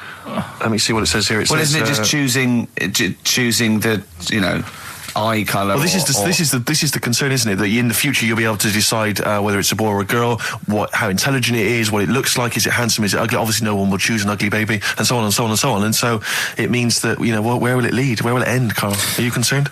I've thought about this a lot. What will us three look like in the future if they're being, genetically modified beautiful people? What will we be like? How will we be considered in society? True, yeah. But we've talked about this before, haven't we? About the cloning thing. Yeah, that's a bit weird. Yeah. But I don't think it matters, because at the end of the day, right, you might look like some other kid, but it's the way you're brought up that will change your features and the way you are, your personality. If you lie, you get a long nose, don't you? Well, no, but listen, right, because I remember when we, I was growing up on this estate. This is going to be good. Go on.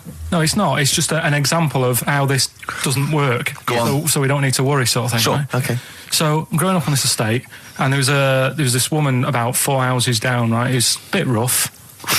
All right. Didn't fancy her. Oh God, no. Right, but she had a baby. Well, tell me about her first. I'm interested in this woman. Why was she? It was a very. Was it like a man in a dress? I mean, I didn't grow up in a posh house or anything. And I'm not saying that if you live in a bit of a rough house, you're a bad person. What did she look like? But anyone can tattoos, clean up. Looked like Tony Green with a fag on. They didn't clean up much, right? Oh. Which, even if you've not got a lot of money, you can still try and make the place look nice. Yeah. Right. But she didn't, and a kid used to take a horse into the house. Sorry. Whoa, Neddy. What do you mean a kid used to take a horse into the house?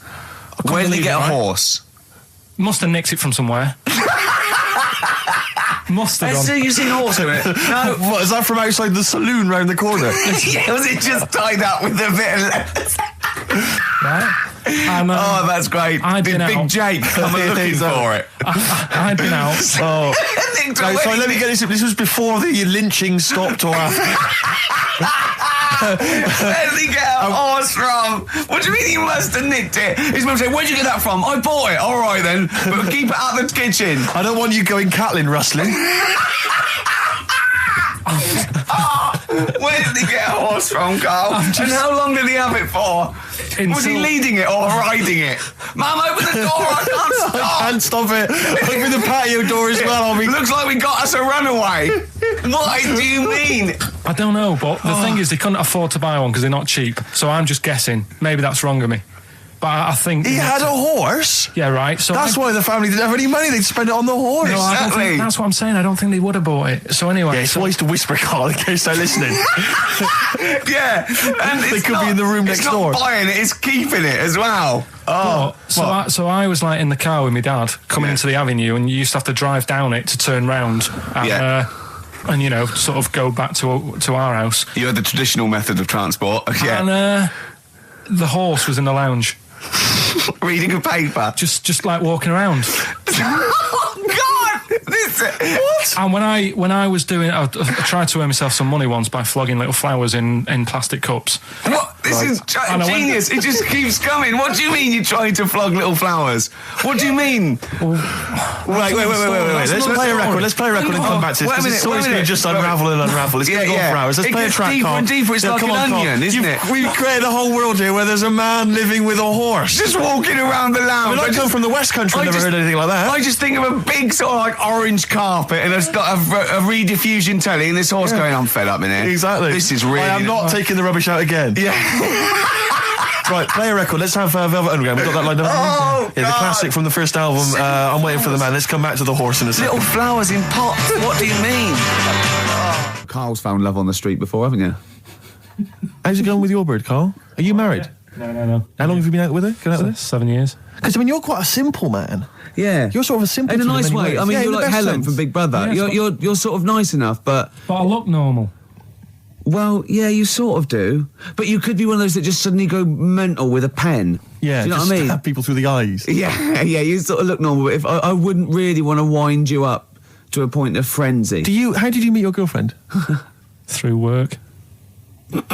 What, through her work? What, you phoned up and said... We worked at the same place. Oh, you're right. Yeah. You're quite an enigma, aren't you? Could you give us more on that? At work. You met her at work. What, she came in selling sandwiches? She was going through the bins outside. What do you mean you met her Why at are work? you having an attack on me? You're the not one having an who's attack sad and lonely. Oh, he's done you again. He's done you Yeah, but what I thought was interesting was I just scratched at him and he just went mental. Yeah, no, It's like a but bear caught in a trap. It's funny, isn't it? You'll never learn. Carl. No, I was just interested to find out what the story was, because it might be a really romantic story. Well, it's not. All right, jeez. I love the fact he doesn't want to talk about his love affair. I was thinking about you in the week, and like, does it worry you? I mean, you sort of joke about it now, and we're talking about it in the office, you know, like, oh, is Steve really touchy about the way he looks? And Oh, what's this? Where's that come from? He's done it again. He's done you again. I was walking home the other night, and I was thinking about it. And do you worry that when you're old, you will be on your own? You did start it though, didn't you? Well, Carl, I'm glad you brought this up. because I mean, for me, you know, a lightweight, frothy entertainment show on XFM on a Saturday afternoon is exactly the place where I want to discuss the desperate, lonely future that's inevitably coming my way. Oh, God. I'll tell you what will cheer you up and forget all that. A bit of Embrace. Oh, one of the most hated bands. Placebo, Bitter End on XFM 104.9. This is pre-recorded. We recorded this a couple of weeks ago, before Christmas. Hope you had a great Christmas. If you didn't, not our fault, really, is it? Nothing to do with us. Wouldn't have thought we'd have. We're well over time because we've got plenty of cash now, thanks to a lot of you who probably bought the Office DVD. Yeah. Probably got And that if you in stock haven't yet, and you've maybe got vouchers or money, still available. Still there in the shops. Still available. You can still make it the best-selling DVD of all time. Please. Please do. Yeah. Please do. I'll tell you what you want to hear, though, before you make your mind up. I'll tell you what, if you like this next clip, go and buy the Office DVD. I think you will. It's a brilliant clip. It's the one where we talk about, well, it's self-explanatory. Yeah. That blew me away, right? That the fact that he got the name, he got the number. Spooky bit, right? I'm walking home. I called you up a couple of times and I left a message on your phone because it was just amazing. Not only was he good at magic, but his maths was brilliant. No, well, that thing adding up to 42 was like, how did he do that? I mean, we didn't even make a big deal out of that. He said that to me. He said, all Carol Vorderman's got is the maths. Do you know what I mean? Imagine him on Countdown. Yeah. He'd even know what they were going to write down. Do you know what I mean? So a bit of a wasted talent. I should see him again about that. I think he's so I get into my flat, right? And what they do in my flat where I live, they put the post in like these little pigeonholes. Right, and I don't normally check them out. I leave it for Suzanne to do, right? Sure. But this time, for some weird reason, I thought, right, I'll check it, see if we've got any post. Open it up. There's only this. A letter for Miss Harris. Yep, there it is. Bona fide in front of us. A letter addressed to a Miss Harris. Well, does she live there? No, it's my address. She doesn't live there. Did she ever? Don't know. It doesn't matter. It's weird, isn't it? But we've never had. Normally, I think there was a guy who lived there called Yaki Shoki. Mr. 42. It was definitely wasn't an Harris, right? This is the first time we've had a letter for this woman. Yes. Right. But what are you claiming? Because Darren Brown himself admits that it is not paranormal, it is not supernatural, it is a trick. It's a trick. Is it? But he would say that, wouldn't he? Hitler said that. Play a record. Well, can we open this? No, it's illegal. No, but I'm thinking if it's a birthday card for someone's like 42nd birthday. Right. You can't open that letter. Go and put it back, or you cannot open that letter. Why not? You can't open someone else's mail because you think Darren Brown's supernatural. What if we steamed it open, then resealed it? No one would know. It's only a letter. You can't. You can, but I don't want any part of it. Carl, I think you should open it. Oh, you open it? I'm not opening it. It's against the law. You should open it, Right, though. we won't open it then. They won't send you to prison. Look, forget it. You'll get off. Cure? Yeah. Bit of cure? There's no it's cure, no. I'm looking. What? I'm tempted to open it. Well, do you want to, Steve? There you go. No, I'm not going to open it, but I think you should, definitely. 6 Different Ways by The Cure from the album The Head on the Door. We've enjoyed that. The head on the door, Carl. Ooh, bit of a coincidence. Spooky, isn't it? It was only 4 weeks ago you were talking about a head and a door. Exactly. Has the door got a number on it? 42. Oh, dear. So we're not opening it. No. Well, I can't open it because as the producer, right? Oh, yeah, because your standing in society is such that they'd make a real example of you. Yeah. That a producer of a tin pot radio show once a week. Yeah, he should know better. He can press buttons and talk at the same time. Sending down.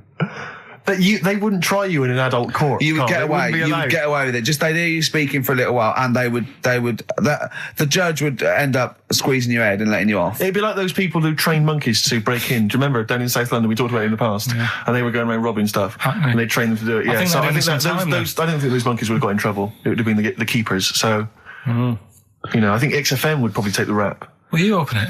No, I can't be seen to open it. No, he's I'm a an writer award-winner. director. Exactly. So am I. I can't be seen to open I'll it. give it here then. Right, I'm having no part of this. That's against the law, but Right, I'm having no part of it. open it. Come on, you've started now. Right. The thing is, right, if it's important, we can say maybe she's listening. But do you need the stress? What it could be anything. What are you going to say? We're going to say, oh, and if you are listening, Mrs. Harris, you have got gonorrhea. Call the clinic. Do you know what I mean? It could be anything. Oh dear. Oh well, I think my talk did well. Well, what is it? Is the number 42 on there? What is it? Can you say? Be careful. What? Let me see what it is. What is it? Dear Sir, Madam, your periodical dental inspection is now due. Would you kindly contact the surgery to make an appointment? Harris, Mrs. Harris, if you're listening, your periodical dental inspection is now due. You might want to contact the Yeah, but the dental surgeon that you normally go to. she could have a faulty tooth. 42. 42. 42. I don't believe it. 42. 42. Oh my God. God, that Darren's good. isn't he? Darren Brown's good, isn't it? Oh dear. Well, listen, still to come, right? We've got the monkeys thing. Oh, chimpanzee that. And when I was out last Sunday, right, at Johnny's birthday party, Yeah. Steve was there. Yeah. Got talking about stuff. And a debate that we didn't really finish cropped up. It blew your mind, didn't it? Amazing. Oh, I know about this. Steve told me. This is the infinite amount of monkeys. Or a monkey with a typewriter at an infinite amount of time would eventually come up with the works of Shakespeare. Yeah. There was no debate. It's a philosophical, mathematical problem. There's no debate. It's true. It wouldn't happen. No, listen, Carl, listen. Infinity sorts it all out for you, right? An infinite amount of monkeys at a typewriter, right? They do everything. They type everything. Infinity just sorts it all out for you. There's no getting to it and they're going, oh, well, let's have a look what they've done. This one's come close. Did Romeo and Juliet? It would do it all. It would type everything ever possible, conceivable. Yeah, but It's a mathematical Well, infinity. we've heard your side of the argument, Rick. And I'll be honest with you, it's a persuasive one. But let's hear Carl, because he heard about this in a pub last week. Yeah, so what's he's your got some problem? strong What's your ideas problem with himself. it? What's your problem with it? well, first of all, right, you're saying it's a load of monkeys. It's not just one monkey. That Depends. can live forever. No, wait. It's either a chimpanzee with a typewriter with an infinite amount of time. He would eventually, by definition, mathematically, type everything ever possible. Okay, or it's an infinite amount of chimps with typewriters, and one of them will type it first time. But already that's not right. You either need to have What do one you mean? monkey. What? You mean Let's hear his employment point. laws? He What do you mean can't- it's not right? Let's hear him out, please. If it's one monkey Yeah. with a typewriter that's got loads of ink in it and that, right? At least it knows what it's done in the past. It's not. Keep going. Crime. if you've got a load of monkeys, it's like if you have too many. What's that saying about too many chefs? Too many chimps spoil the soup. Right. Well, it's the same thing. It's like, well, I didn't tell you to put salt in it. I was going to put salt in it, and it messes it up. Whereas if it's just one, they know what's gone on. So what I'm saying is, honestly, just leave him go. I can't be bothered. I want to hear. I want to hear the rest. This blows my mind. He doesn't know what this does to me. It's a mathematical problem. I want to hear the rest. well, it's just I just don't think it will happen. What do you mean you don't think it'll happen? Infinity works it out for you by definition. Well, what's stopping them typing the same thing again? They would. In fact, the problem should be if you had an infinite amount of time that it would type. It works for Shakespeare an infinite amount of times and everything else an infinite amount of times. But you know, that's not as. But not Shakespeare. Oh, shut up, you idiot! Rick, do you know what he said to me? I said to him, I explained it to him. I said, God. You've got an infinite number of monkeys, infinite number of typewriters. They will type the complete works of Shakespeare. He said, have they read Shakespeare? You're an idiot! Play a I said record, no. 'cause I'm not having this They're not doing conversation. it from I'm not having memory. it. I'm not having it because it really, really winds me up. But you're saying they'll do it with no spelling errors. Well, they do it an infinite amount of times. And they do it wrong an infinite amount of times. And they spell the last full stop wrong an infinite amount of times. And they get one thing wrong in Hamlet wrong an infinite amount of times. They do everything an infinite amount of times. But are they going off a story that they've... Play a record, Carl, because I'm going to knock you out. I'm just saying, Shut up! do they know the story? Oh, They're monkeys! Oh, Christ. No, Right, but- okay. We went. It was a great day, wasn't it? Brilliant round of golf, absolutely brilliant. Such a beautiful place in Stoke Poges, it's like a really posh place. And are you a good golf player? Well, we'll get to that. Oh, okay. Wow, he bought the shoes especially for it. Oh, We could, brilliant. I'd love to have seen him in those little shoes. I know, and they were no good because they were metal spikes. We had to change them. He was annoyed straight away. He spent over £22 on these golf shoes. We hired a buggy that was brilliant fun. I was bombing along, wasn't I? I don't drive, but it was great on that buggy. Well, you've been on a buggy with me and you were a bit scared. Yeah. What? I nearly killed us once. I was just taking banks and things, but you don't see sort of bunkers, and he'd scream and go, stop! And he'd put his foot down the brake, and then I reversed. At one point, he sort of did a handbrake turn next to the lake, and then we had to reverse, right? And you know, you just flick a switch and put your foot down. He did that without looking. I looked behind, there's a big oak tree there. He screams, watch the tree, right? So... Dukes of Hazzard. I kept jumping in and leaving him behind because I had to go to my ball. Anyway, so the first shot, I got on the driver. I honestly did one of the best shots I've ever done. It went straight down. It was great. I thought, phew, got away with that because it's always the first one because it's a clubhouse and you want to look good. Yeah. So. He tees up, and I've been saying, buy some balls. He just got 6 balls. I was going, what if you lose me? I won't lose 6 balls, right? He tees up, right? Whacks it. It goes miles, like right angles, straight into these the woods, right? He turns around, he goes, go and buy some more balls. So I'm laughing because it's like impolite to laugh, but he broke the ice for me, and I was falling around. And then his second shot, I go, you know, you're off for 3 now. If you take another shot, he went, oh, right. So it's his third shot. He puts the ball down. He hits the ground before it and misses the ball altogether. And I was on my back, wasn't I? Unbelievable. Actually rolling about on his back. I was rolling about, and we were terrible. I went round 107. He went round in like 119 or something. Sure. It was just rubbish. How long did it take? 5 hours. Of course. And there was no one around, luckily. But it was fantastic. So then we go and have our meal. What annoys me, I said, right, I'll go for a run. He went, I'll have a bath. I said, I'll see you at 7:45. At 7:55, I have to call him. He's not ready, so he's let me down there. I can't stand lateness or laziness. lateness. Yeah, and he's let me down. Do you know his excuse? He fell asleep in the bath because there was no light bulb. There's no light bulb in the bathroom. So instantly he fell asleep. And he was late. No, do you know what I mean though, Steve? If you're sort of like nice and warm and what have you. I was tired anyway, I've been stressed out for 4.5 hours, right? Why? My life flashed in front of me a few times in that buggy. So it's all sort of wears you down a bit. I thought, right, I've got a headache. You're going for your run. I'm going to have a bath. I walk in, put the light on. For some reason it didn't come on, but I thought, it's all right. I'll just, you know, doesn't matter. You can have a bath in the It's dark. summer, so it's light anyway. Well, so. there's no windows in the bathroom, so yeah. So you were in the darkness. So I'm in the darkness. I nod off because I'm shattered. He calls up, hassling me. So I said, well, yeah, it doesn't normally take that long for me because, you know, I haven't got, like, long hair. I've got a dryer and so I can sort of one wipe. Yeah, he's already 10 minutes late, though, when I called. Well, 10 minutes. 10 wow, minutes. late. This is late, this. Next. Doesn't matter. Dinner wasn't until 15:15, so we had, like, another 20 minutes anyway. So it doesn't really matter. Yeah, but we said 1:45. So he's calling up, hurry up, hurry up. So I said, yeah, all right. So I get out and dry and like my tackle and what have you. Calls back again 30 seconds later. You know. No, I don't, I don't like Not that. going to do that, no. Give it a wipe. 30 seconds later, come on. So I end up going downstairs to the meal area. Naked. With a wet shirt on and wet socks. I've got headache as it is. Meant to be a relaxing weekend.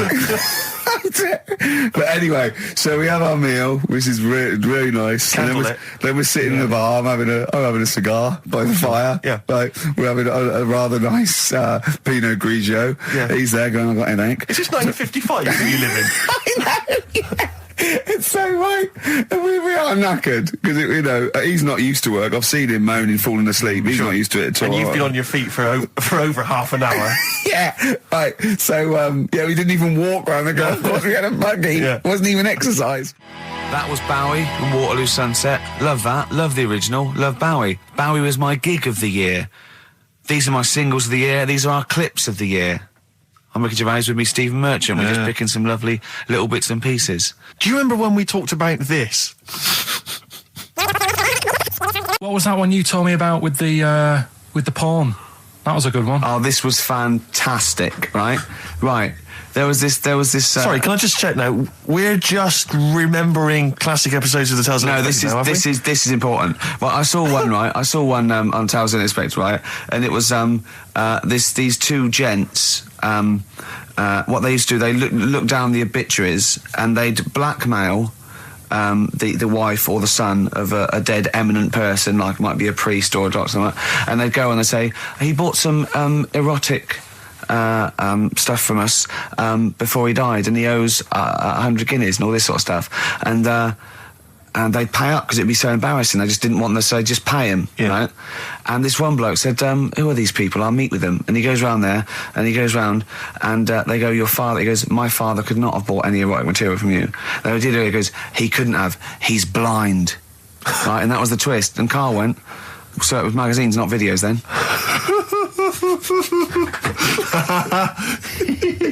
Yeah. Now think about it, Steve. Is that so stupid? Well, presumably it was set in olden times because people, professional pornographers don't tend to call it, erotic material. Yeah. They tend to call it, juicy jugs or whatever. But more than that, I don't understand how a video is going to be any use to a blind person either. I know that you can hear the sound, Carl. Look at him nodding like he's caught me out. Yeah, what sound were you hear? Do. Your meter needs looking at? Yes. Cut. What's then? What's that? Then it's just noises, isn't Occasional it? groans. Yeah. Right. You could listen through the wall at your neighbours. He does. I mean, that's why I save a lot of money. But I thought you were going to point out, Carl, that they could have had a Braille porno. Now, have you thought of that? Look, feel the lumps on that. Exactly. Think about it, Carl. Think about it. You're excited now. Yeah. Your girlfriend's away, Carl. Yeah, the cheese grate is only under the cupboard. No, she's a good-looking lady. 3 holidays Carl's had last year. Yeah. I'd love to have 3 holidays. You've got to start putting the work in there. I had 2 holidays, though. No, you had 3 holidays. You went away with Suzanne and her parents. Yeah, well, that doesn't count. It does count. If you book 2 weeks off the firm, you go away and you go, how was your holiday? Well, I didn't really count. It wasn't a really good holiday. Can I have them days back, please? My New Year's resolution is to be nicer to you, but well talk done, sense. you've already broken that. No, but talk sense. Talk sense. You've had 3 holidays this year. And I'm just saying, you're in your 30s now, and 30s is when you should be really putting the work in. That's true enough. To reap the benefits in your 40s, 50s, 60s, 70s, 80s, 90s, and 100. Carl, what's your New Year resolution? What about think before you speak? It's worth... See, I'm allowed to laugh. I'm allowed to laugh at things other people say, Carl. That one, that is a good suggestion. How was your holiday, Carl? It was all right.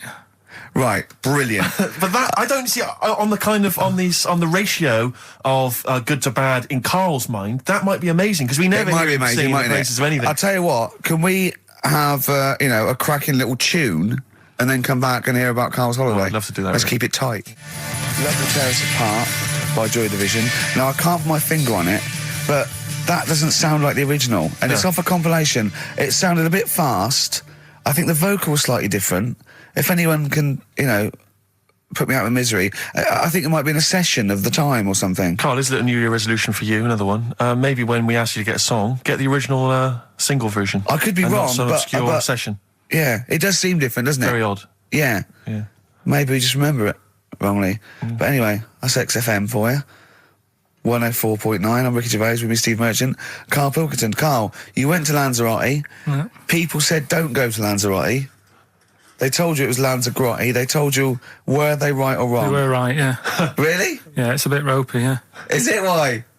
Just, out there. If it wasn't for the volcano they had, it'd been knackered. That's their big draw, is it? That's it, basically. That's all they've got going for them. When you landed, was it really hot? Initially, were you quite excited? You were thinking, this is It was okay? warm. It's, we can't complain about the weather. The weather was all right. Sure. You know what I mean? That's what I went for, but it'd be nice if there just was something else. Yeah. What did you do all day then? Did you read your ritual book? No, I didn't read that. I read that book. Do you know the book that I bought and all the chapters were messed up? Oh, yeah. I bought a better version of that, All right. and I read that, Excellent. and then, Did it make more sense in order? yeah, a lot easier to follow. Yeah.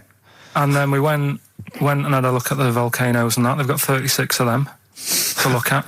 How many did you look at before you realised that pretty much, you've seen one volcano, you've seen them all?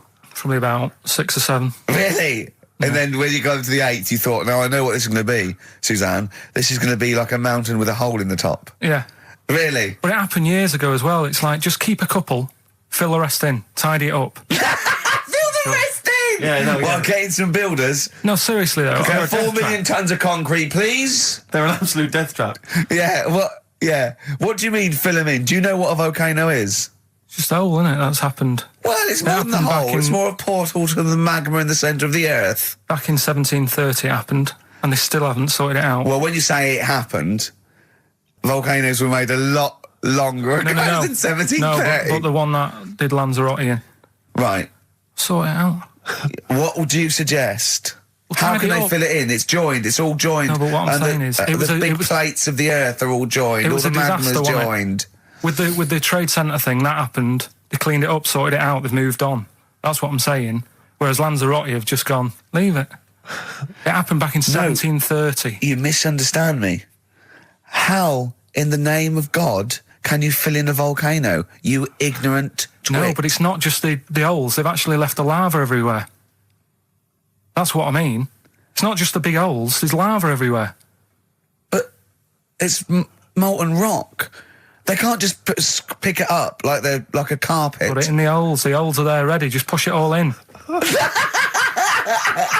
That's what I'm saying. Right, we've got who's that on the line? It's Rob. Rob, and are you a doctor? I'm a final year medical student. I'll be a doctor in 2 months, touch wood. That's close enough, isn't it? Yeah. Excellent. So, where do you study? Do you want to give more details, or do you want to remain anonymous as you're calling in to I talk? study at Barts Hospital. All right, great. So, why do GPs sometimes put their finger up a man's anus? To see what's there. You know, if you've got hemorrhoids, if you've got an enlarged prostate, it's either that or they stick up a big tube and have a look up with a light. What? And it's easier to do that. Now, are you dumbing this down for us, or are you going to fail your medical exams by saying stick up a big tube with a light? I'm dumbing it down. Okay, come on then. We're all intelligent people here, and Carl. So you tell us what's that called? It's called a sigmoidoscope. Right. Nice. That was a clever test, wasn't it, Rick? 12 He's inch a real long, doctor. Yeah. 12-inch long tube that they can put up there. So, Carl, would you prefer that or a finger? Well, so do they sort of do the finger first and then I mean, at what point do they say, hang on, we need a light here? I mean... It's normally if there's something wrong. But, so if I go then, say if I go to this Wellman clinic, right, and they go, yeah, the art's good and that, yeah, finger, there you go, and then they go, hang on, I'm going to go and get me light and tube. I could start worrying then because they've sort of found something. And they're not likely to go straight in with the tube. They'll probably send you off some tests first. But Carl, there's nothing. But you go to these places to put your mind at rest and to know where you are with your health. I mean, it's not that you go along. That's what most people worry about. They think that because I'll go along and they'll find something. Well, one, that's illogical. It doesn't heighten the fact they find something because you go along. And two, if they do find something, it's a good job you went along. I mean, I'm a hypocrite because I don't go to the doctor, but I've had that Carl, done. You should be concerned if when they shine the little light in your ear, it comes out the other side of your ear. No, the other ear comes right out the other side. That's when you should be worried. But Rob, right, you said then, if they find something, they send me off for some tests. Why can't I just have the test without that and cut out the middleman? Do you know what I mean? Because you're wasting lots of money. There's hundreds of tests they could do, and they could do every test, and they could all come back with nothing, or they could do the finger up there and send you for the 3 tests you need to find out what's wrong with you. But in this day and age, with all the technology and that, and like brainy doctors and all that, the only way to find out is sticking a finger up there. What are you worried about, Carl? Is it fundamentally that this doctor who's has done 6 years medical training, is it embarrassing to have a man's finger up your ass? I just don't understand how you can get round to that without... But what don't you like? Is it fundamentally you don't like anything up your ass, or is it the fact that it's a man's finger up there? I don't like going to the doctors. It makes me nervous, because I think if anyone searches you long enough, they're going to find a fault with you, right? And especially if they're going that far into you. They're going to find something. And... Probably not. Well, you know, I just don't... I don't know how to get round to that sort of... that point where you get a... What do you talk to the doctor about? He's like, all right, nice day. Strap your trousers. He goes, he says, I'm gonna just, Most people just shut up and let you do it, and then breathe a sigh of relief when you say there's nothing there. Yeah. But is that at the end of the test, or is that the first thing he does? It's the last thing. So that trousers up out the door. Because he knows it ends conversation. He knows it's a bit of a faux pas. The doctor says, I better not kick off with the finger up the arse. Well, what I do is I'll start on with the, the head, and then we're down and go, one final thing, Mr. Pilkington. So Rob... He drops his keys and he goes, pick them up. And as you bend over... Will you be doing this, Rob? Is this what you're, like, open to do? You do all these... I'll have to do it at some point. All doctors do it at some point, no matter what they specialise in. So the first one, is another doctor there to sort of make sure you're doing it right? Not dentists. No, but do you know... aren't doctors anyway.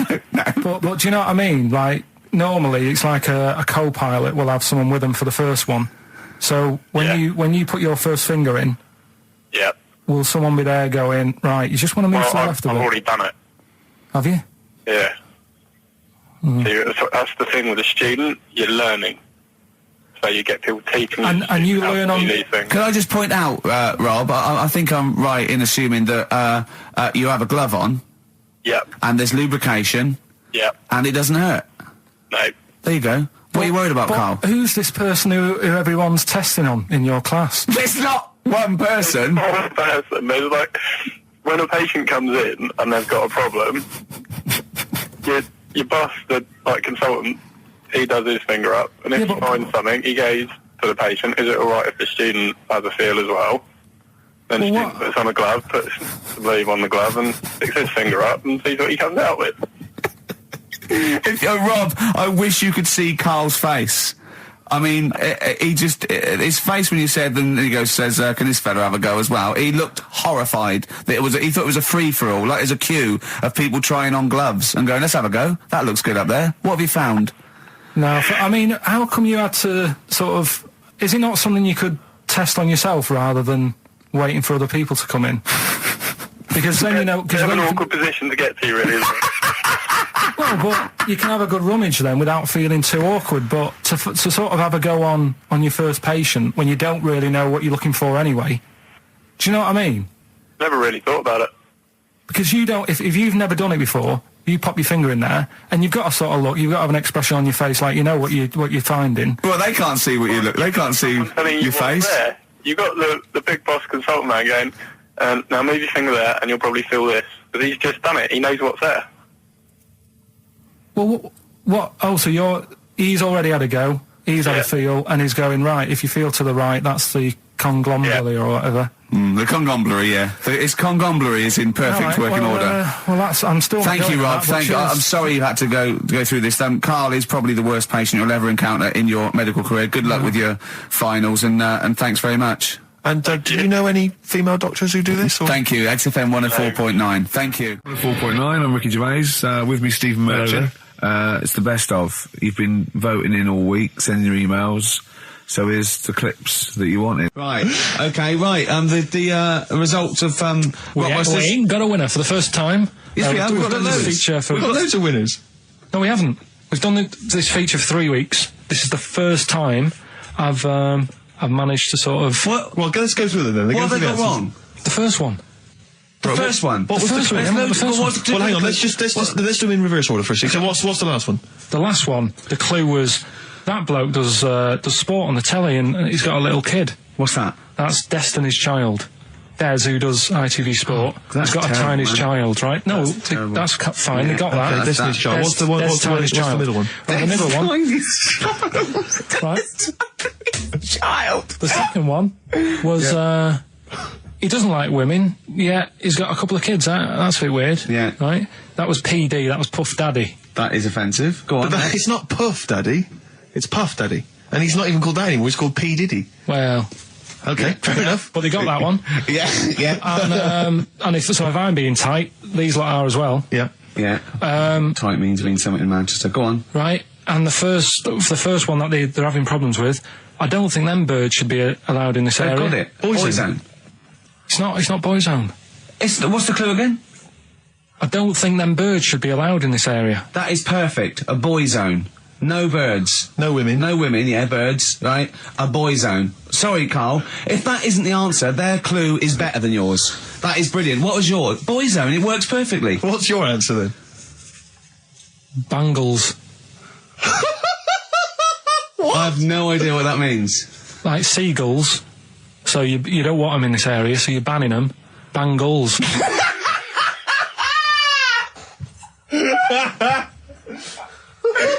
Oh! Well, give it to Boyzone, because Boyzone's better. Don't use birds being allowed in this area, it's a Boyzone. I think we should have a rollover. Carl beat them. You have to use his logic, surely. But theirs works. You can't do what am I thinking. No, that's not what I'm thinking. It works perfectly. I think you've got to give it to the ones that got the Boyzone. Well, how about, right, because they didn't actually get into my head and my way of thinking, heaven right? forbid. How about we just keep back the David Attenborough, and they can have, I'll chuck in the Hellraiser, right? Okay. And Blondie album and the Madness one. Yeah, okay, pick a winner at random. Pick a winner, Steve. I'm going to give it to Paul Sloman, who got those answers, and he also says, P.S. Carl, you're a moron. So, I'm giving that to Paul, and good luck to him. Right, well, he's got a crazy night tonight. If we can rush these over to him, he's got a cracking Saturday night. Well, if I'm a moron, I might get your address wrong when I send them to you. Ooh. Coming right back at you, Paul. Yes. Carl, you're making noises while I'm talking. Yeah, but you do this all the time trying to wind me up. And I'm not saying Manchester's the best place in the world, but what I'm saying is there's bits of it that I really miss. Yeah. Like last Sunday, right? When I'd met up with Ricky, we had spaghetti bolognese, which was all right. And then I said to him, I need some soil. Damn, I wish you'd invited me. It sounds amazing. So I need some soil. What do you think? You need some what? Soil? Soil, yeah. I need to repot a plant, right? Yeah. So you need to repot a plant? Yeah. Fair enough. So I'm like, where you can't see these shops in London. Do you know what I mean? There's nothing around. I took him straight to one in my street. Yeah, but near your street, and that's probably the only one in London. Well, you say that, Carl. No, it does annoy me. Round my way, it's like, you know... You can't move for soil shops. You can't. There's earth. You can just pick up handfuls walking down the street. Yeah, incredible. People just lean over into someone's front garden. No, you can take the plants as well. No, but what I'm saying is, Manchester, there's loads of decent hardware shops. Yeah. Here, if you want a panini and a latte or whatever, you can't move for them. But for soil, I had to go virtually how many miles away from me to carry that soil home and stuff. Yeah. It's not good. I mean, London's all right, but if cities were sort of marked... It's neglecting the peat at market, really. Well, isn't there's barely any mulch available in central London. I'm sick and tired of not getting a good, decent compost of a Sunday. Indeed. So, you know, I'm thinking of moving to the north, where there is loads of soil and gravel. Indeed. And animal shite. Whatever. Yeah. So, Sorry, you were going to say if you were marking cities out of 10, what would you give London? Well, if you were marking them on, like, you know, on what they have. Right. as opposed to what? Well, as opposed to How the you name. spell it. Say, like, I think the greatest city in the world is Rome. Right, Okay. It's pretty amazing. Yeah. Have you been? What? Yeah. Why do you think that though? Just because, like, you turn a corner and there's something there that's really old. Right? Like, you're going down a normal street. Go and stay in a Derby and Joan club. Yeah. No, but it's like you're going down the road and then you turn a corner and like the Colosseum's in the middle of a busy road. It's like, what's that doing there? Yeah. Yeah. And just when you think there's no more, you turn another corner. It's almost as if that was there first. Yeah. Well, Yeah. But do you know what I mean? London, Yeah. what have we got? You know, Trafalgar Square is world known. And you go there, what's there? Yeah. Do you know what I mean? So there's a lot of space there. Get one big B&Q. In Trafalgar Square. To cater for the whole of people who live sort of central Londonish. Yeah. And then I'd be happy, but what I'm saying Well, with is... Nelson just popping up through the middle, because you can still see it, couldn't you? Yeah. Yeah. It's a great idea. B&Q, so B&Q could be like the whole sort of flat thing and make it sort of grey so it looked like rock, and then Nelson popping Make it up. classy is what you're saying. Yeah. Stone clad it. Yeah. So it looks like you've made an effort. And then you can pop in, and then you can go out and go, oh look, Nelson's column. Oh look at that, isn't Nelson? Oh look at that, the victory, defeat. That's fantastic. One of the greatest living. Yeah. I need some nails. Yeah. Perfect. Killing two birds with one stone, you're saying? But why isn't there more than them shops? Because when I went into yours, every time I've been in there twice now. The first time was to get a shower head, right? Right. And I went in there, couldn't resist buying something else. I ended up getting some super glue as well. Blimey.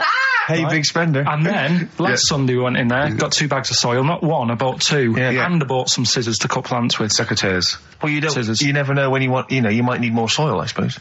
Well, I've got You've 2. stocked out now. Where'd you keep it under your bed? Sorry, this isn't going out, is it, this conversation? It's not going out on air. I got a feeling it might be. You're joking. We better play a record. Okay. Play a classic. 100 Reasons. If I could. Ladies and gentlemen, will you please welcome to the stage Pop Will Eat Itself? Carl, have you got like a sound effect or something of like, get the atmosphere Cheering. if we're going to test? Cheering. We'll seek it out with. Have you got something there? Have a look on there. I'm just looking in the NME for the kind of forthcoming gigs of the smaller known bands, and it might be a useful place to just begin the. Ladies and gentlemen, peoples around the world, will you please welcome to the stage Chumba Awamba? Have you got a sound effect? We got one. Nice, yeah. Ladies and gentlemen, will you please welcome to the stage the Parkinsons? They're playing in Leicester this week, so I look forward to That's a them. good plug, isn't it? Let me see who else. If anyone wants to pop down to Leicester to see the Parkinsons. Ladies and gentlemen, please welcome to the stage Cyclefly. Okay. Oh, there's a genuine one here. This is someone. Simon's emailed, and he says, "Will you just test this name for us?" Okay, Carl, if you can. There you go. Ladies and gentlemen, will you please welcome to the stage Coach? Not utterly convinced. No, it's not too no. bad. It's not. I'm worried about the sound effect. We start to sound like Chris Moyles or something. When we play a sound He's a effect. top broadcaster. Everyone loves him. Losing weight as well. He is hilarious. Funny man. Just there's one more coming here. I'll just check this one. Ladies and gentlemen. Ladies and gentlemen, will you please welcome, this is Chris Oxford. Ladies and gentlemen, please welcome, meanwhile back in communist Russia. Is that a band? I assume so. I assume it's his band. Yeah. Steve, I mean, I will play great old tunes till the cows come home. We got to give them a little bit of Dandy Warhols and Air and Athlete. I know that, and they're great. They're good, right? But I wanted to play a Cat Stevens song, but I thought I'd better not because I've, play that a little bit. And we quite like resurrecting old reputations, don't we? People like Elton John who had bad faces, or David Bowie. People whose names now are largely laughed at in the serious or rock people circles. that people might not have considered. I thought Cat Stevens, oh no, Rod Stewart, I thought. Was he Rod Stewart? Many people now are thinking of the leopard hot pants and the ludicrous Do you hair. think I'm sexy and all those sort of old stadium sort of disco things, but he wrote beautiful tracks from Maggie May through, and I thought, hold on, 2 birds with one stone. What about a Rod Stewart song written by Cat Stevens? Wow. Is there such a thing? The first cut is the deepest. Let's hear it, Rick. On this album as well, is the killing of George. Georgie Part 1 and 2, remember? About the gay bloke. Georgie Boy was gay, I guess. His favourite song. Carl's favourite song, right? And I was going, oh yeah, I remember that, yeah. I said about, and I said, did not intend to take his life. He just pushed it when he gets mugged and killed. Do you know what he said? Go on. I was sitting outside, I was singing, he went, well, as I said, they go out too late. They go out too late? He meant gay people go out too late. He went, no, they do. I went, what do you mean? He said, well, they're always out, they go out when people are coming home. He said, if he'd have been in bed by 10, he'd still be alive today. That's a sobering lesson. And he went, Carl. there's one that works here and he's shattered every Monday. Oh, if you're gay and you're listening, just be in bed earlier. Go out when sensible people go out. Yeah. You're right, we're not on the continent, Carl. If you're gay and you're not in bed by 10, go home. Yeah. I don't get it. No, like, again, I spoke to you in the week, and I had much better things, like when I tell you about Brian Blessed climbing Everest, and for some reason it made him, it played havoc with his belly, and he followed through, and he had to clean up. Shut himself? Yeah, using ice and snow. Why are you telling me that Brian Blessed... in what way is telling me that Brian Blessed shit himself once in any way educational? Because I was saying how he was climbing Everest, right? I give it to him, he's an actor and that, but he gave that a go. Yeah. Right? It played... What's the point of that, you'd say, wouldn't you? You'd say, God, he's you know... So he's alright. Me doing a boxing match for no reason is rubbish, but him climbing Everest and shitting himself... Yeah, he did that. Is commendable. Right, and he's only going to, like, go and do it again. He's going to climb it again. Yeah, but he might not shit himself this time. Yeah, what's the point in going? Nothing's changed up there. Yeah, good point. Yeah, Where's you been? Well, it has. They've probably cleared it up by now. Like, but it's slip on it. I can't even Read about Brian Blessed. Is it actually true, or have you libelled someone else? It was an interview with him in it. And what did he say? Oh, come on, what did he say? He said I climbed Everest and I played havoc with me belly. Let's talk about it next week. We've really run out now. Oh, you're a fool. Have you ever read the White Van Man column in The Sun, Carl? I've seen it. Are you familiar with this? This is where every day in The Sun they interview a guy who drives a white van, just, in order to get the kind of voice of the man on the street in the paper. And he has to answer, or just give his opinions, really, on events that have made the news each week. There have been huge rises in street crime, especially muggings and carjackings. What's your view there? More youth clubs are needed, aren't there? You think more youth clubs? I like that. No? Okay. No, I like that because it's so 1950s. Yeah, it's sort of like you want a Bobby on the beat that'll clip you around the ear. So once they've come out of national service... Yeah! No, I love that. And if you find someone smoking a wood bomb, you make them smoke 50. Yeah, exactly. Oh, this is great. That is great. Did you used to go to youth clubs? Yeah. And they kept you out of trouble? You used to get into a fight afterwards when you came out. But for the sort of hour and a half you were there? You had a bit of pool and some boxing and a bit of pop. Yeah. So more youth clubs, that's good. I love him. I love him. If you're at home, just make notes, because this is brilliant stuff. Honestly, you won't hear more honest, from the heart stuff opinions than this. This is great. Go on. This is not pre-planned. These are your direct responses now. I promise you, Carl did not know what we were going to do. He never knows what we're going to do, and he always answers honestly. That is the beauty of Carl. It's not an act. What is your view, Carl, on New York's former mayor becoming Sir Rudy Giuliani? Sir Rudy Giuliani. Is he happy with it? He appears to be pleased with it. Let it go ahead. Fair enough. Okay. Go ahead. Oh, he's genius. Okay. Is he happy with it? He's like your nan. Yeah. What do you make of a cat that's been cloned in a secret 2.5 million research project? To find out what? If they can clone cats, yeah. Have they had to hurt it?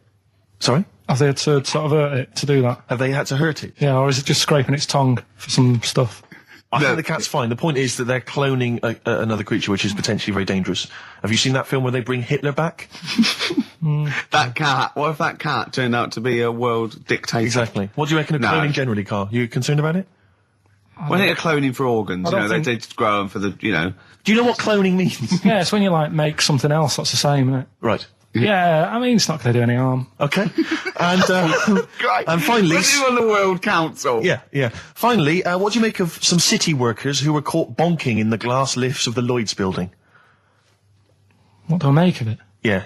Is that a problem for you? Do you think that's unprofessional? Was it the lunch break or...? I think it was lunch break. It was their own... All right. It's their own time. I think fair enough. It only takes 45 seconds to go from the bottom to the top. Is that a problem? They moved quickly. They acted, on instinct.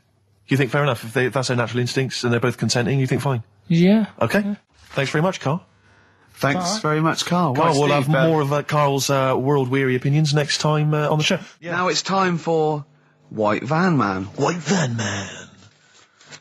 Yes, for explain what it is. those that don't buy the Sun, they think it's beneath them.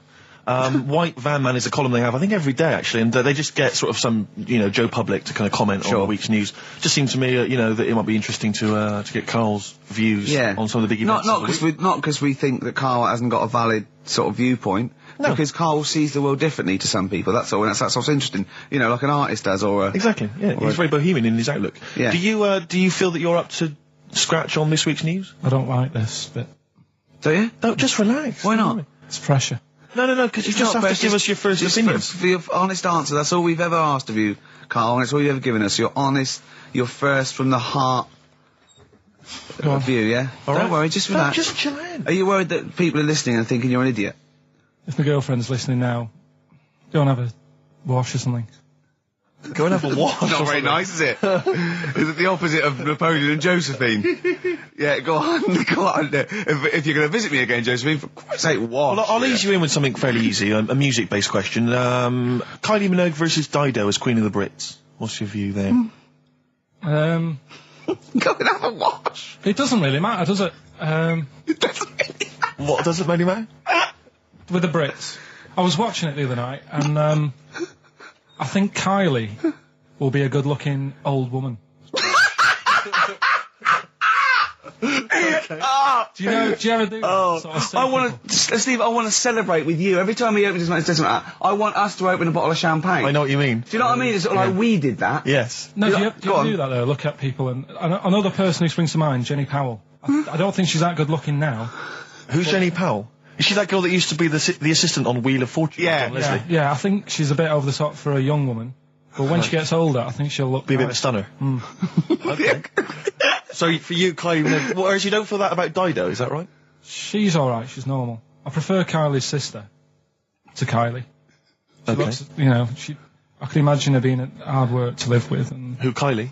Not being washing up and that. Right, sure. Being a bit fussy. Okay. And what do you make of taxes rising in the next budget to pay for NHS improvements?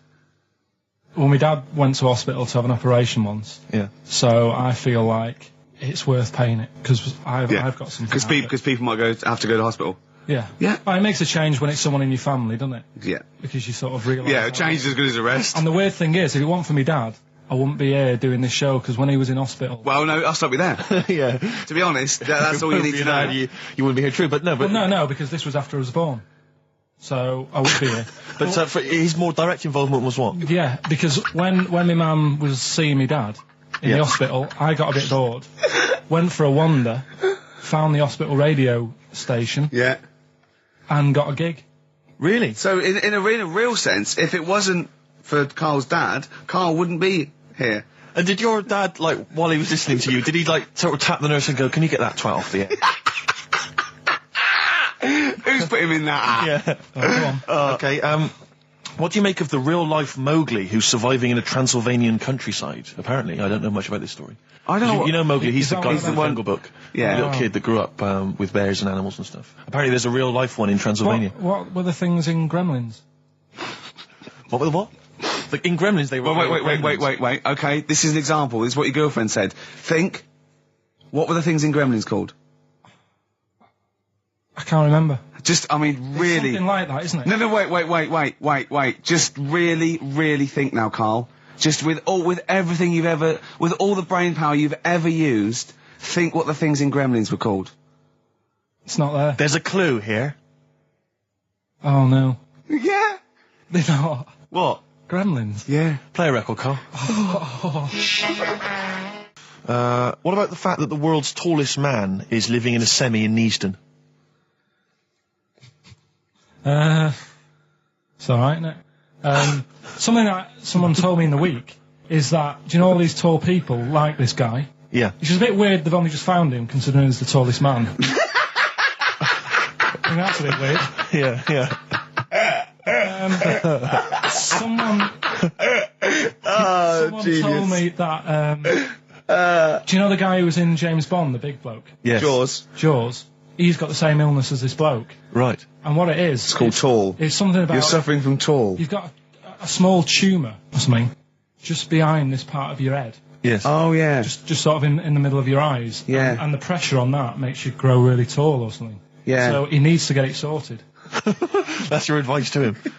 Get it sorted. Well, I think we should have a white van man session. Oh, white van Because I think man people tune in for the white van man Yeah, session. people who haven't tuned in, they don't know. If people aren't familiar with this, The Sun runs a column every day which is asking some punter from the street their views on the week's big events, and we just thought, why not hijack that idea, but apply it to Karl Pilkington. Karl, I've seen much news again this week.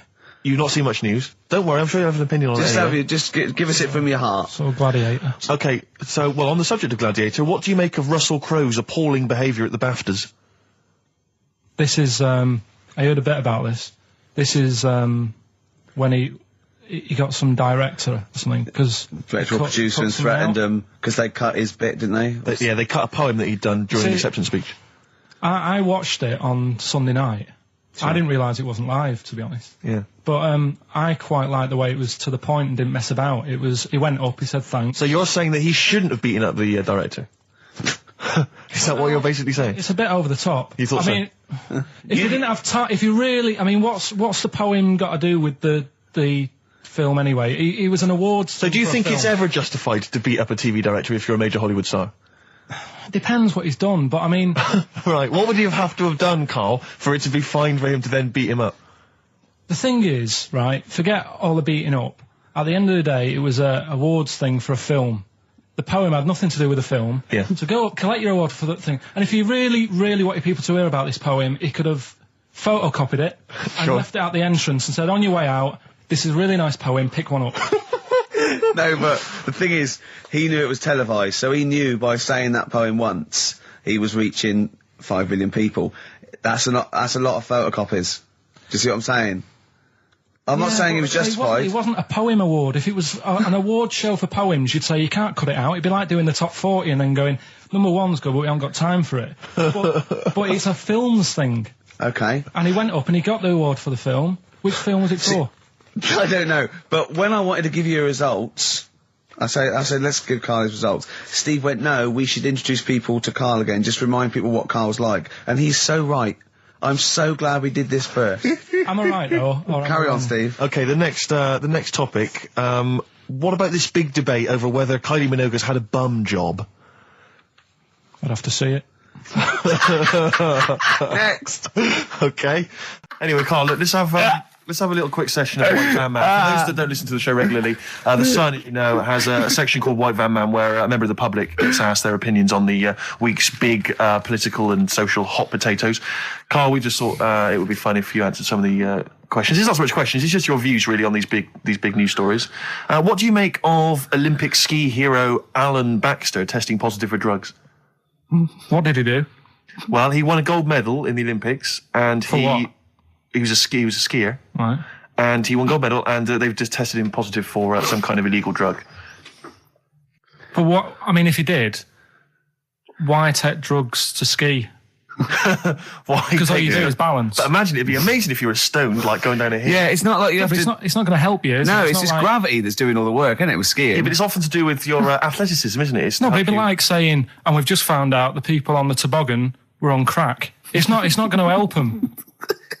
You sit there and you go with the flow, and you try and you hold on. Could I say, the drugs he was Apparently taking... that's his defence, He probably wasn't jacking up H or, dropping a few E's or getting stoned. He was probably taking more sort of Steroids. performance-enhancing drugs, as opposed to him just, scoring some shit around the corner from someone, getting off his tits and jumping in a toboggan. Doesn't mean that, does it? He wasn't off his nut. Yeah. You tested you pissed out your head. But why doesn't he just say, don't be stupid, why would I do that? It's just not going to help me out. But it is, isn't it? Because performance-enhancing drugs do. Wait a minute, Steve. Wait a minute, Karl. Right, look at this way. Okay, look at me. Yeah, have I got his attention? Yeah, the lights glinting off your ring there. Yeah. Attracted him. Okay, right. Now keep concentrating. Right. Some athletes, you're aware they take drugs. That's to build up Swimmers muscle. and stuff. Yeah, swimmers.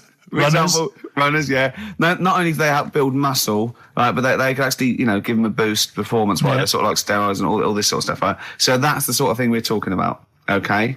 Right. So again, He wasn't on a why would bomb that help before. you? What? Why would that help you when all you've got to do is balance on skis? Not when you're at the Olympic level. Yeah. There's a lot to do with, your body and your No, it's legs. practice, isn't it? It's like if you've skied for years, then you've got good balance after a bit. Oh, do you know what, Carl? Do you know what? You've made a mockery of drug taking. Well done. Right, next one, Steve. I hate this bit. I hate this. Okay, what about the fact that the pension crisis is going to force Britons to work into their 70s, Carl? You might have to carry on working into your 70s before you can claim a pension. I think it's a good thing. Because you see a lot of old people who look bored. Okay. And I honestly think if you keep your brain busy, you'll live longer. Yeah. It's only when you actually shut down, right, that's when your body sort of dies because it doesn't feel it has a purpose. Yeah. It's like if you've got flu, keep going to work. If you have a day off, you just feel worse. You'll mope about at home. Doesn't do you any good. What about where do you draw the line there? What if you say lose a finger? Pop into work? Depends. If you can't concentrate because it's painful. But what if you're a typist? You're not going to type as many words, but you'll do more at work than you would having a day off at home. Sure. Okay. Right. Steve, it's time for White Van Karl. We should definitely get some jingles. I think the show sort of lacks jingles, I think. Noises. Yeah. Funny sound effects. Yeah. Wow. Yeah. What's Mr. Nosy Neighbour interested in? Hello, what's going on here? Oh, we should definitely get some pre-recorded comedy noises, Carl, for next week. That's my job, but unfortunately I'm busy reading about Hitler.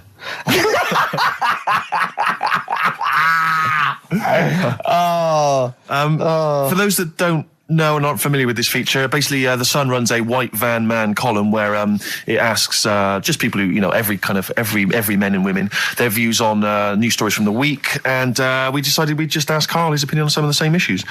This week... Not like us to rip off another idea and just use it for our own... No, but this time... The White Van Man in The Sun this week is Herbie Crossman from Harrow in Middlesex. Herbie. And he's asked his opinion, Carl, and what's yours, on pop idol Will Young admitting he is gay. Come on, Carl. I don't understand what the big deal is, to be honest. Okay. No. Talking to different people about it, and they've said, it could affect the sales, girls won't like him anymore, which I think is rubbish. Yeah, because it finished George Michael's career, didn't it? Oh, yeah, and I was thinking when I was growing up, right? And Freddie Mercury. I was into Kim Wilde, right? Sure. Now...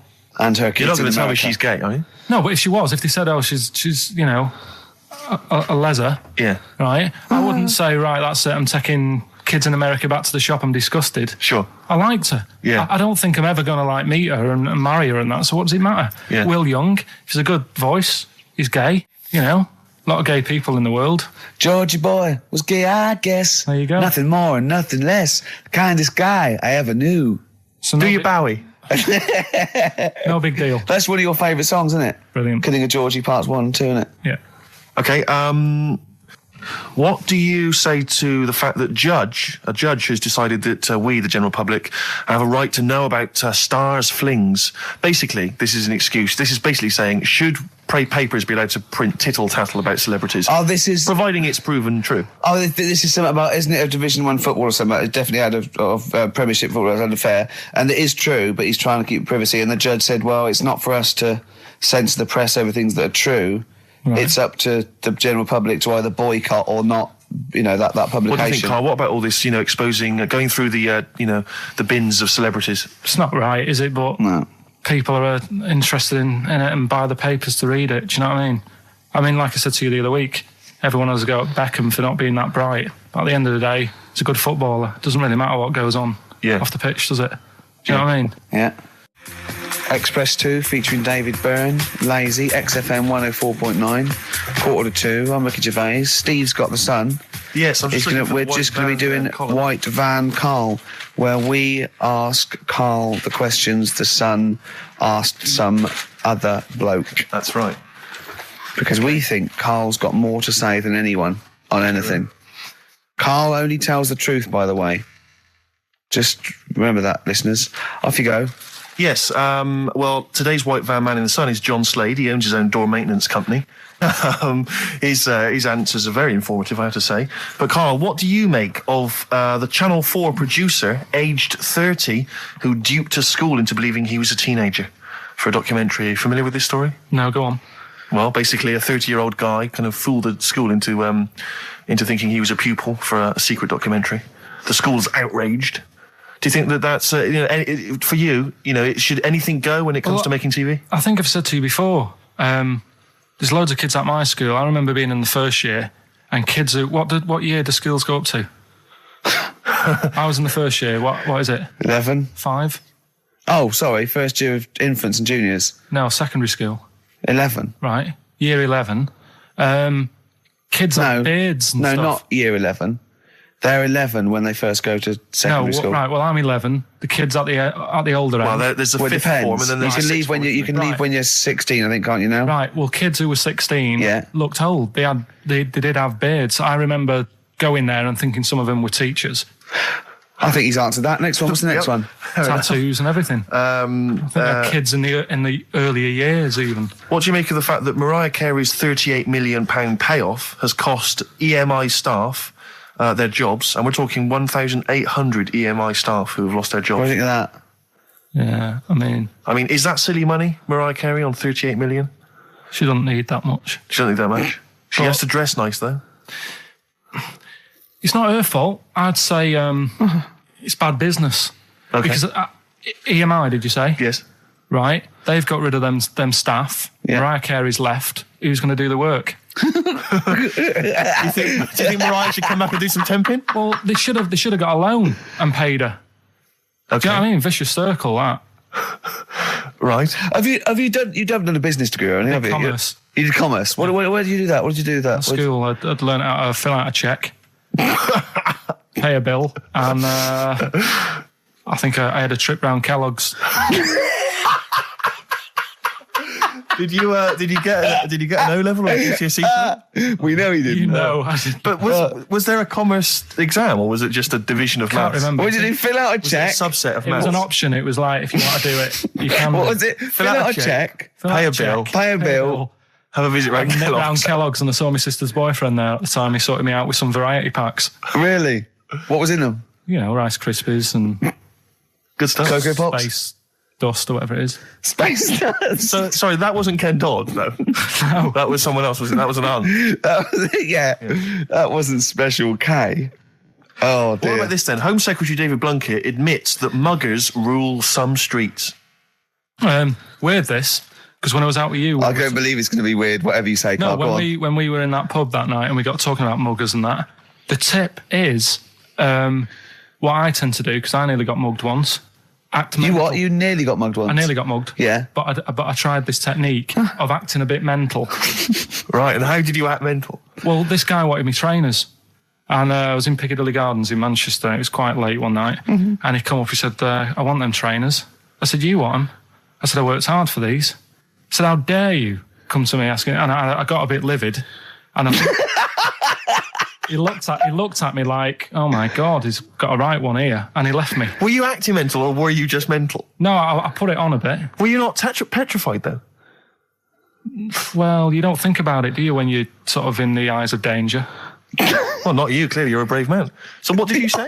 I just went a bit mad. I just kind of, because he said he wanted the trainers and they were dear ones at the time, and I just no, you're not having these. So I've crafted you. I said I wanted these trainers. Yeah. And went on to tell him how I work at printers and I don't enjoy it, and I put in all these hours and that, and I have to cycle home for about 5 miles. And Did he give you his trainers? Yeah. Did he have a knife or I anything? just left. No, it didn't get that. Didn't get that violent. Well, that's very brave of you, Carl. Yeah, it's That's good. good advice, though. Just act mental. See, should he tried it the other night?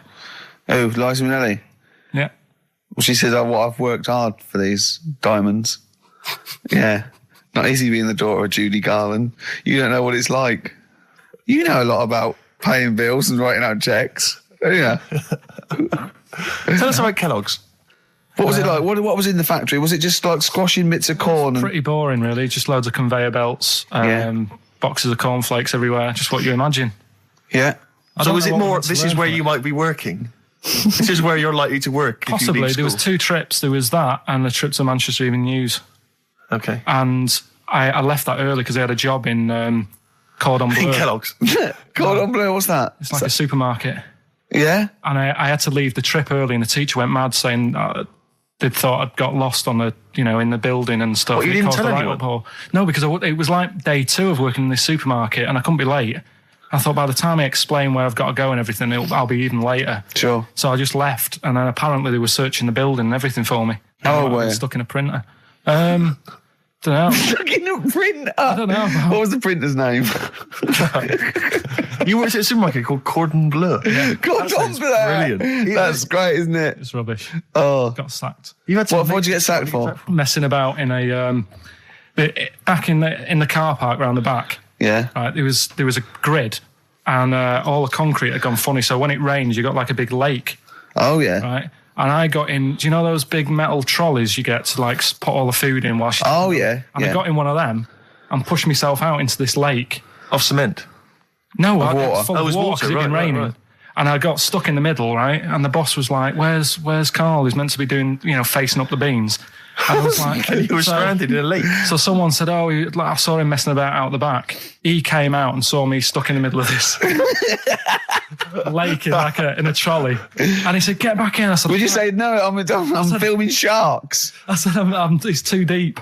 I can't get out. You'll have to pass me something. And he said, "I'm not passing you nothing."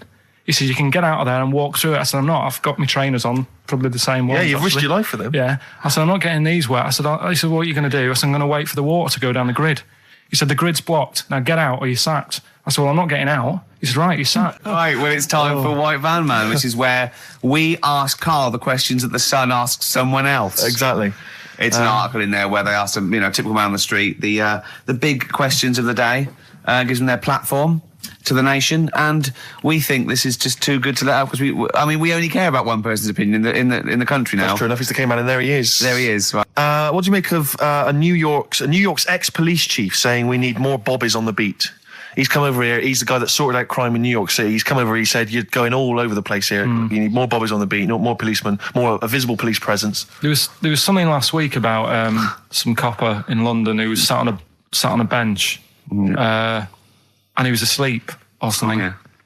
And people were like outraged because like he should be looking after England's people, not nodding off on a park bench, which is a bit daft because They were shouting he should be looking after England's people. Was this the 16th century you went back to? What do you mean he should be looking after England's people? wherever he was, if he was in like a park somewhere, Yeah. they were like really annoyed because he was asleep. But Sure. the way He's I probably look at it, undercover. No, but the thing is, if there would have been any trouble, I'm sure he would have woke up. Yeah. If there was any if someone needed help and he screamed, he would have woke up. So I don't know why they were having a go at him. Yeah. And, And you he know- might not have been there at all. So, it was, so Yeah. he probably have his radio turned on, didn't he? Yeah. Listening to Heart. So you're not concerned then that there's not the crime's I going up? think there's enough. I see quite a lot of them whizzing around. Okay. You're happy then? Yeah. As long as you're happy, Carl. So you don't think it's too much crime? No. Just the right amount of crime? Yeah. What about the fact that new gambling laws give Blackpool the green light to become a British Las Vegas? What do you make of that? Are you a gambler? Little bit when I go on holiday, like going in the arcade and having a little flutter. Sure. What's your favourite? I have a go on the fruit machines. Yeah. There's a good one called The Simpsons. Right. Is that your favourite? Yeah, it's quite good. Is that a tie-in with the TV show The Simpsons? Yeah. Okay. Will he make Blackpool the next Vegas? I don't think so. No, nor Can't do see it I. happening. No. You been to Blackpool? Yeah. What was it? Was it anything? It's a bit rank. Is it? It is a bit rough. Okay. Needs a lot of work doing on it. Yeah. No, that won't happen. Okay. And you're not worried about this encouraging gambling, generally? Gambling's not a vice you're concerned about? If you're a gambler, you're a gambler. Do you know what I mean? If Blackpool isn't done up, they'll go somewhere else to have a flutter. Sure. So it's not going to make any difference. Okay. No. Well, it's time. Well, Go on. that time, isn't it? Yeah. Play the jingle. Yeah. White Van Man, Carl. Brilliant. Recorded at great expense, that jingle. Yeah. Yeah, this is where we just hijack an idea from The Sun, which is White Van Man, where The Sun asks, in this instance, a cabbie by the look of it. Oh no, a fruit and veg shop owner. Ours is slightly different because the Sun sort of like pick on a perfectly normal member of the public. Exactly. So that's where we've got the upper twist. hand. Yeah. And they ask him about the the hot potatoes. This week, Carl, my first question to you, well, your thoughts, please, on the criticism of the BBC over their coverage of the Queen Mum's death. What do you make of this? You're aware of all the criticism that Peter Sissons asked some probing questions? No, I thought it wore was a burgundy tie. I thought that's it. Yeah, he just it didn't show respect. He just had a burgundy tie on. See, that's not really not showing respect, is it? No, it's not. You know, you show your respect by sort of doing the news on it, giving her a bit of coverage, and showing, you know, bit of publicity. What a good woman she was or whatever. Yeah. And then you move on to sport news or whatever. Do you know what I mean? Yeah. I totally agree. I don't like the way everything's morbid. I was thinking about it. It's like, you know, the way in birthday cards and that, people always put funny things in them. I think you should save things like that for funerals, for like funeral cards and that, and try and cheer people up at times when they're low. Do you know what I mean? Because on your birthday, you're quite happy anyway, so you don't need someone putting a funny comment in a card. I think, you know, when you send a card... What would you suggest? Well, you know... whoopee cushion, but on the vicar's chair. How would you liven up the funeral? Just little things in the card. I mean, you're just writing stuff like, well, you know, at least you're still alive or whatever. So as you're giving the eulogy... that'd be good. So suppose someone's husband's killed in a car crash, you go around with some flowers and a little card, and it says, at least you're still alive. Well, maybe something funnier than that. Well, maybe like if you got up to give the eulogy during a funeral, just wear a pair of comedy tits. Yeah, or those glasses that are eyes on sort of springs. But why has everyone got to be so sad about someone dying? No, what annoys me is that when you see the people on television, these sort of members of the public, and they're crying about the Queen Mother, who was sad when anyone dies, sad when anyone nan dies. She was 102, and I mean, it's sort of like I think they should cry. Well, there's a picture in the paper today. I don't understand it. There's a picture in the paper today of various people who were lining the the funeral kind of route yesterday, and there's a picture of a very young child, maybe sort of 5 or 6, on the arms of her dad, and her head bowed, and it says a young girl there weeps for the Queen Mother. And I was looking at it, and you can tell she's just tired. Well, she's just tired and bored. It's so transparent that it's not crying. It's most just, what are we doing when their here? nan dies? Exactly. You know, it's sort of like. But what is a 5-year-old girl going to be? Why is she going to be crying? The Queen Mum said, I can't believe it. Yeah. Teletubbies? No. The Queen Mum.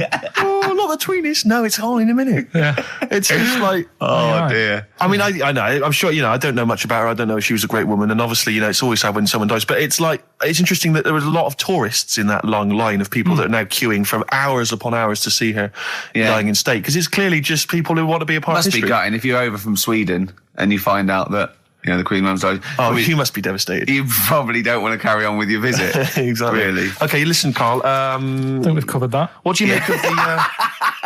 what do you make of the first genetically modified baby? Oh. Are you worried about this? Do you know what did they do? What? Let me see what it says here. Isn't it just choosing the, eye colour? Well, this is the concern, isn't it? That in the future you'll be able to decide whether it's a boy or a girl, how intelligent it is, what it looks like, is it handsome, is it ugly? Obviously, no one will choose an ugly baby, and so on and so on and so on. And so it means that where will it lead? Where will it end, Carl? Are you concerned? I've thought about this a lot. What will us three look like in the future if they're being, genetically modified, beautiful people? What will we be like? How will we be considered in society? True, yeah. But we've talked about this before, haven't we? About the cloning thing. Yeah, that's a bit weird. Yeah. But I don't think it matters, because at the end of the day, right, you might look like some other kid, but it's the way you brought up that will change your features and the way you are, your personality. If you lie, you get a long nose, don't you? Well, no, but listen, right, because I remember when we, I was growing up on this estate. This is going to be good. Go on. No, it's not. It's just an example of how this doesn't work. Go on. So we don't need to worry, sort of thing. Sure. Right? Okay. So I'm growing up on this estate, and there was this woman about 4 houses down, right, who's a bit rough. All right. Didn't fancy her. Oh God, no. Right, but she had a baby. Well, tell me about her first. I'm interested in this woman. Why was she? It was a very... Was it like being a man in a dress? I mean, I didn't grow up in a posh house or anything. And I'm not saying that if you live in a bit of a rough house, you're a bad person. What did she look like? But anyone can Tattoos? clean up. Looked like Tony Green with a fag on. They didn't clean up much, right? Oh. Which, even if you've not got a lot of money, you can still try and make the place look nice. Yeah. Right? But she didn't. And a kid used to take a horse into the house.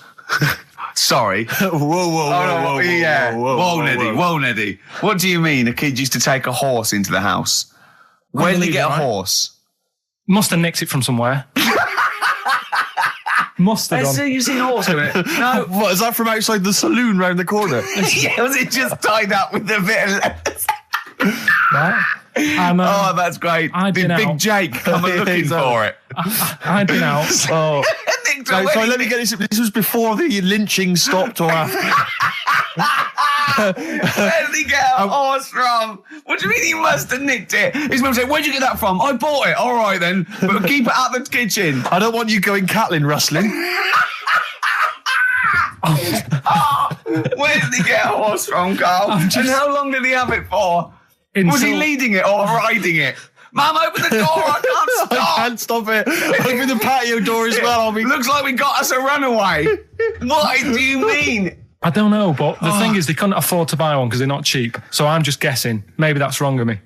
But I think... He had a horse? Yeah, right. So That's why the family didn't have any money. They'd spend it on the horse. No, I don't think, that's what I'm saying. I don't think they would have bought it. So anyway... Yeah, it's wise to whisper, Carl, in case they're listening.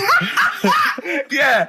And They could be in the room next door. It's not buying it, it's keeping it as well. Oh, So I was like in the car with my dad coming into the avenue, and you used to have to drive down it to turn round. And, and you know, sort of go back to our house. You had the traditional method of transport. Yeah. And the horse was in the lounge.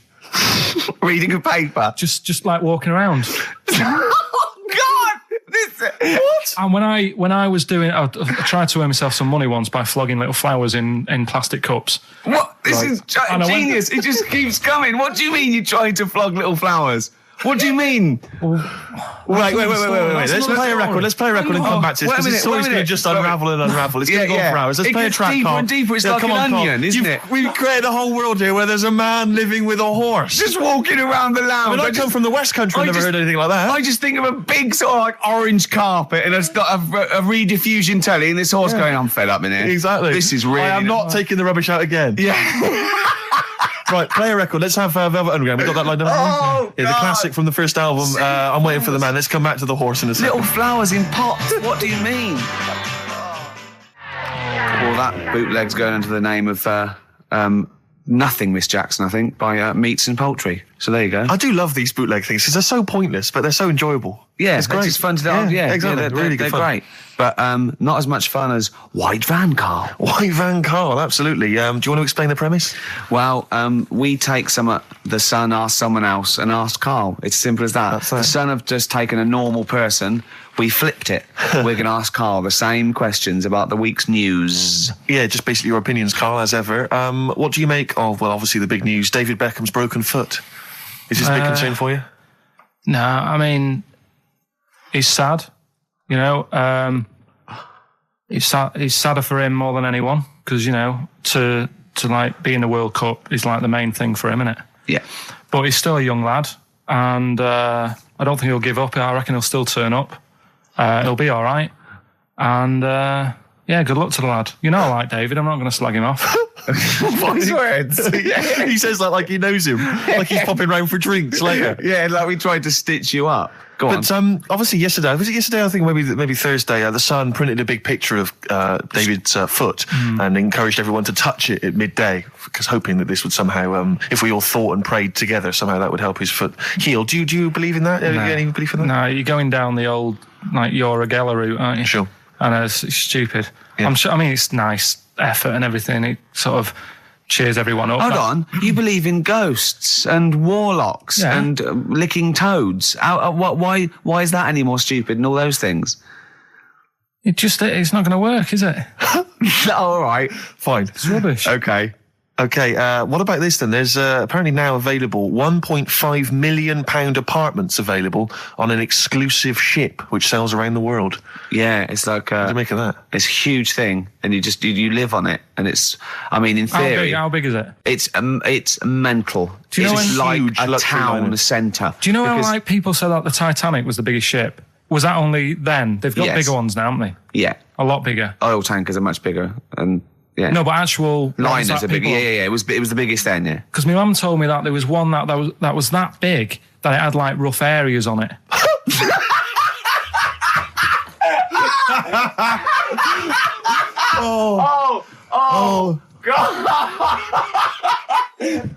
Don't go starboard. Oh Oh, God. No, but do you know what I That's mean? great. It was like we're thinking of moving. We're seeing the captain. We're thinking of moving to a nicer area. Oh, yeah. I've heard they're very rough in aft. Oh, God. Oh, that's They steal your fantastic. tyres. A ship so big that was rough areas. Oh. How big is this one that you're talking about? Well, I don't know. It doesn't give me the specifications here, but They're it's huge. huge. They're huge. In theory, I mean, it's that thing with it's obviously marketing, but they're going to solve the overpopulation crisis, where soon we'll all just be floating around the sea. Yeah, But yeah, I can see that. The Shining, yeah, on XFM 104.9. We're doing White Van Carl.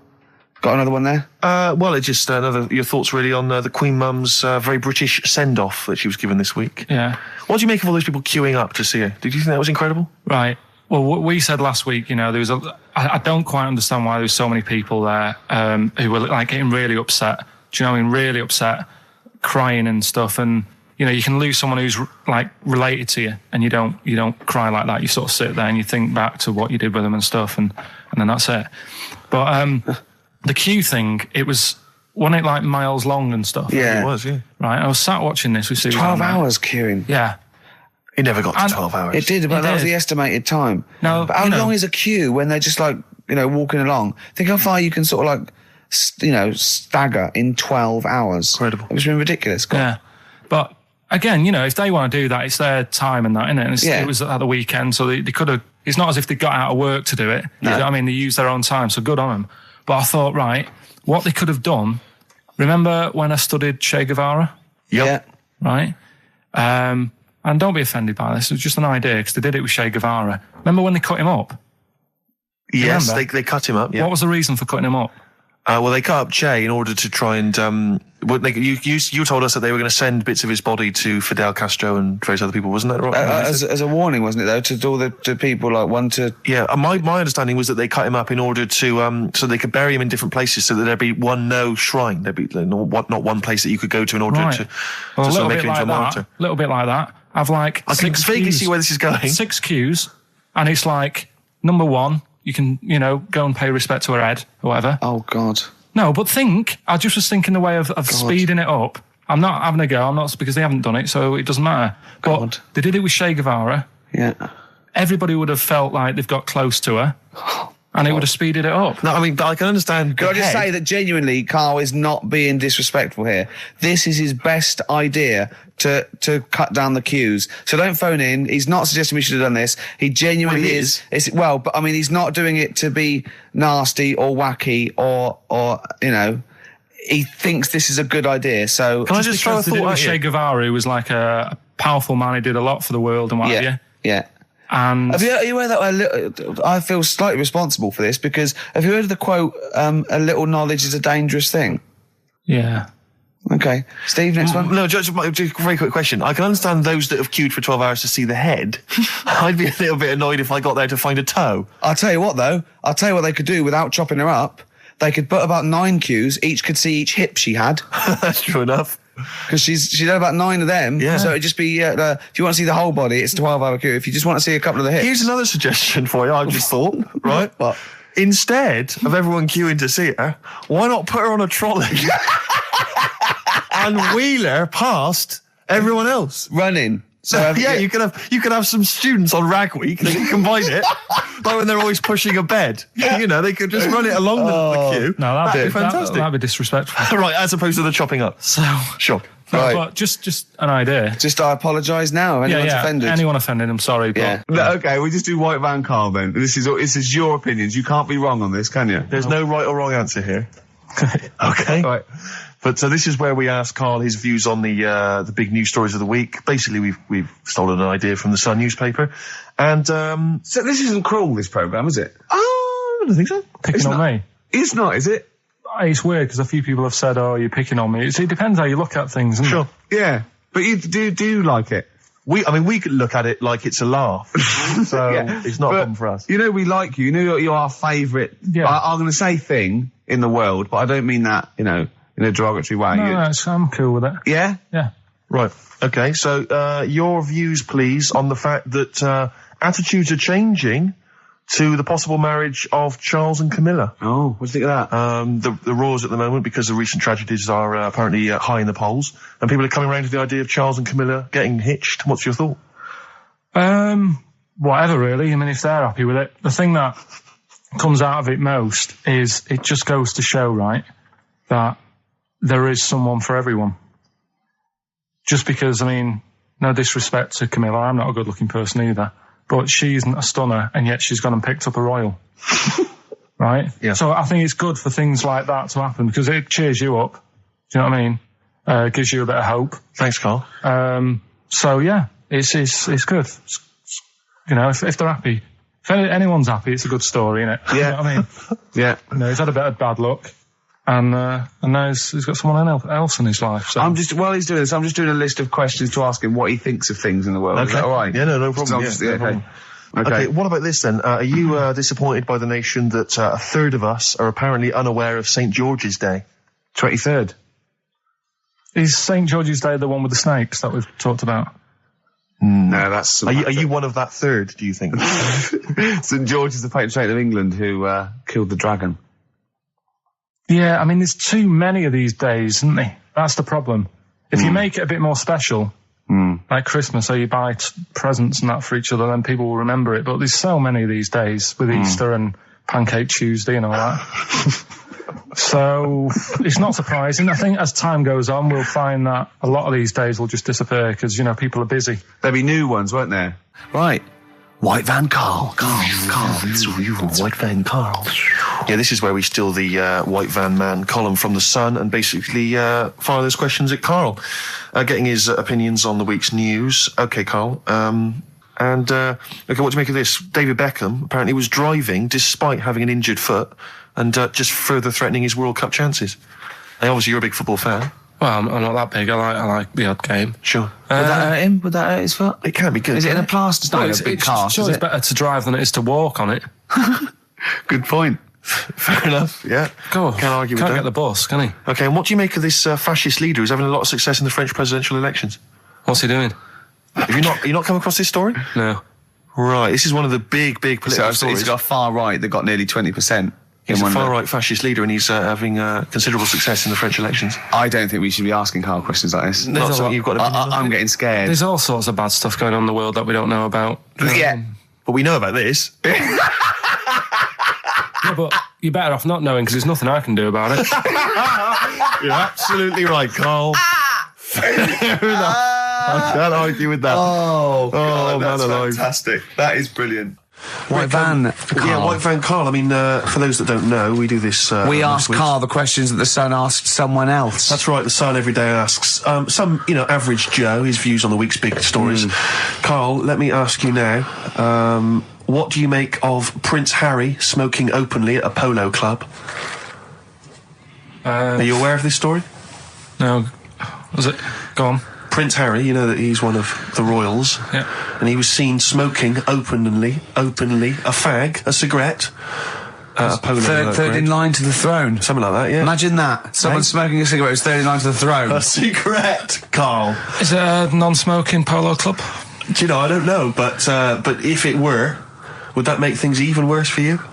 Well, No, yeah. seriously, what do you make of it? This is, the whole, the furore is he's a role model, he's a royal. Should he be seen puffing away in a public place? I don't think it matters, does it? Not a concern for you? How old is he? Is he old enough to smoke? I think he probably is, yes. Right, yeah. Well, I think the trouble with this role model thing, with anything that's legal, it should either be illegal or not. Yeah. I just don't think you can impose things like that, because you could say that it is bad for you, and it is bad to start smoking, and it really is bad for you, it causes cancer and everything. But everyone knows that, don't they? Well, yeah, but you should either make it illegal or shut up about it. So this is Carl you're asking, isn't it? I am indeed. Sorry, So we can throw these questions your way as well if you fancy. Sorry, yeah. But it doesn't matter. But Carl, what are your views generally? I mean, it's obviously cigarettes are perfectly legal and so on, but what about stronger narcotics? Because I know you're very scared of drugs and stuff, aren't you? I'm not a fan. No, what's your concern? What's your worry? Just like you might get into them. It's like you might have them and go, oh, this is all right. Exactly, Carl. Exactly. Although I was talking to you about it earlier, and you weren't very sympathetic about a lot of young people who have perhaps gone to crack or smack. Didn't you describe it as their own fault? Sometimes it is, isn't it? Yeah. I mean, I could have turned to it where I grew up, but I said, well, don't want to do that. It's not good for you. Sure. And I avoided it. You turn to ghosts. So you've got no sympathy for anyone who's a drug addict? It's their own fault, It depends, doesn't it? Sure. Do you know what I mean? You can be an addict if, I don't know, something, I'm trying to think of a nice way that Well, you most might people end up... start on stuff like that because something really traumatic's happened to them. Very few people go out for a laugh one night and go, let's all try it. Sure. So, you know, but, yeah. Just say no, I suppose, is the Just say action no, in the end. listen to the cast of Grange Hill. Now, this will scare you. Now, Carl, you will be a little bit unnerved about this. Have you seen the film Jurassic Park? Yeah. You know what happened there? Well, according to the Sun here, it says scientists are planning to clone mammoths for a theme park. Look at his face. Look at that. He looks like a dog caught in the headlights of a car. He's terrified. I love Carl. He sprung to attention Carl. there. Is that the best news you could have? Man moths.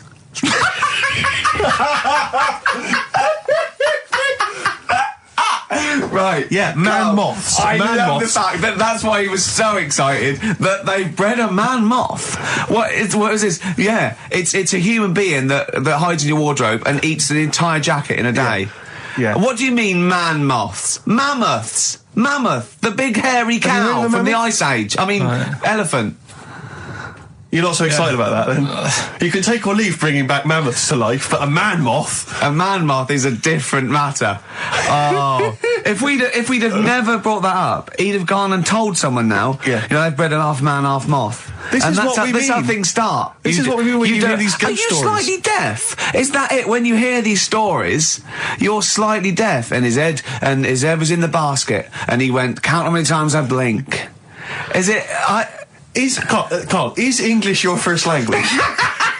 Are you actually foreign? Is that the thing? Yeah. Should we speak when we say slower? foreign, we mean not of this planet. Yeah. Should we speak slower? Would that be a help to you? No, go on. Next What do you one. make of Do that? you think that's good? The Do you think idea that's of good to bring back mammoths? prehistoric animals. These giant elephants. They're slow, aren't they? It's not as if they're going to, like, get out and run fast and they can't capture them. They'd probably be a Like fence, to be elephants, honest, aren't Carl. They'd probably be a fence. they? No, but I'm Big saying, fence. but you're asking it as if, like, oh, it could all go wrong, but it couldn't, could it?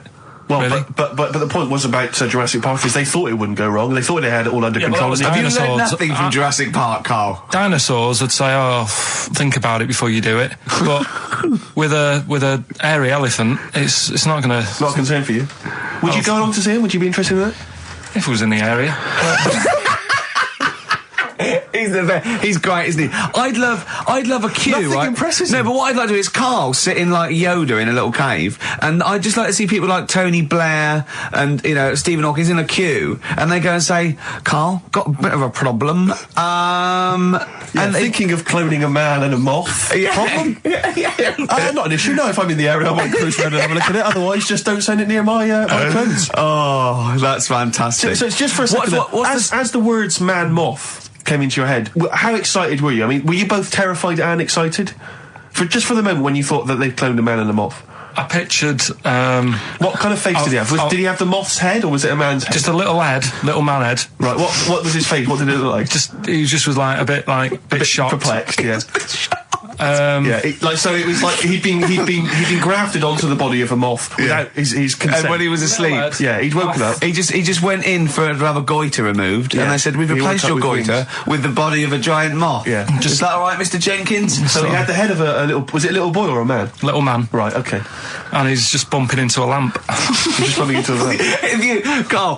If you went into hospital and they'd done something, what's the worst thing they could do, right? What would you rather have done, right? You wake up and you've got lobster claws for hands. Right. You wake up and you've got duck's feet. Or you wake up and you've got one horn coming out of your head. The worst thing, Yeah. probably the horn coming out of my head. Why? Get in the way. That'd be useful, wouldn't it, in fights and stuff? And for like parties, people would play Well, I suppose quoits. the lobster claws would also be quite handy there. Definitely.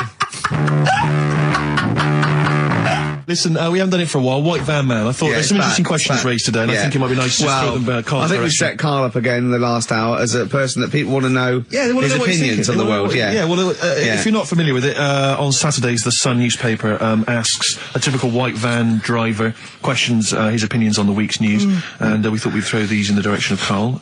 Yeah. And then, what do you make of this teenage thug, Carl, Mickey Carroll, who spent 4 months in jail and he's won 9.7 million on the lottery? Is that justice? When you think of all the good people that are going hungry? And there's a lad there and he's won... Did he buy the ticket before he went in? No, I think he bought it once he'd come out. So he's done his time. He's done his time. Fair enough then, he's been punished. Yeah. Right, he's bought a ticket, he's had a lot of bad luck. Mm-hmm. Now he's having a bit of good luck. Quite right, next one. Are you concerned that now he's got all that money he could turn into like a sort of mastermind villain? You know, like a James Bond style villain? He's got a criminal streak, we know that. Is that a concern for you? Well, we imagine don't. that he could build some kind of underwater fortress. We don't. With my lawyer's hat on, we don't know that. Yeah, well... well, he'd have to prove that he didn't have a criminal streak. I'd say you've been in jail for 4 months. Yeah. Sometimes people are bad because they haven't got any money, so he might be an angel of gold now. Or whatever yeah.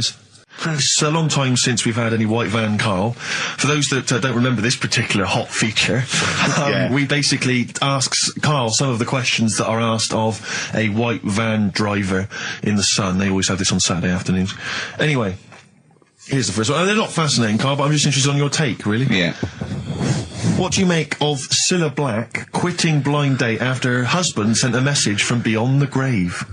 Are you familiar with this story? I didn't know that. What's that? She went to see a medium, and supposedly her husband passed on information through the medium, which was incredibly vague, but persuaded her to quit live on air. Well, it's about time, isn't it? If even dead people are saying, enough's enough. But I'll tell you what, though, talking about ghosts and that, do you know how I'm into them? Yeah. Right? How weird do you think this is, right? Well, it's not true. Before you say it, play a record. No, go on. Go on. Right, it's this woman. I don't even know if it's ghost, really. It's just a bit weird. Sure. Yeah, sure. There's this woman, and she's not a woman, she's a kid. Sure. Okay. Sure. She's walking down, like, a street in her area. It's a nice day and everything. Everything's normal. She's walking down, and a woman comes up, cycling past, right? The woman on the bike looks at the kid, absolutely terrified, right? Got a really scary face on her. Yeah. The kid's thinking, why is she doing that? Yeah. Right? So anyway, she thinks nothing of it, goes, I think she was playing in the park or whatever, goes and has a nice day. About 15 years later... Oh, right, yeah. She's, I don't know, I think she was going to work, right, on a bike. She was riding her own bike? Riding her own bike. Cycling down the road. Oh, yeah. Looks at the kid. That's the thing that happened, like, 15, 20 years ago. Right. It's her on the bike looking at her as a kid. Right. Not another child. No. So it's her. She's seen herself. Carl? I mean, I don't know where to start. Firstly, where's this information come from? But, I mean, why do you ever...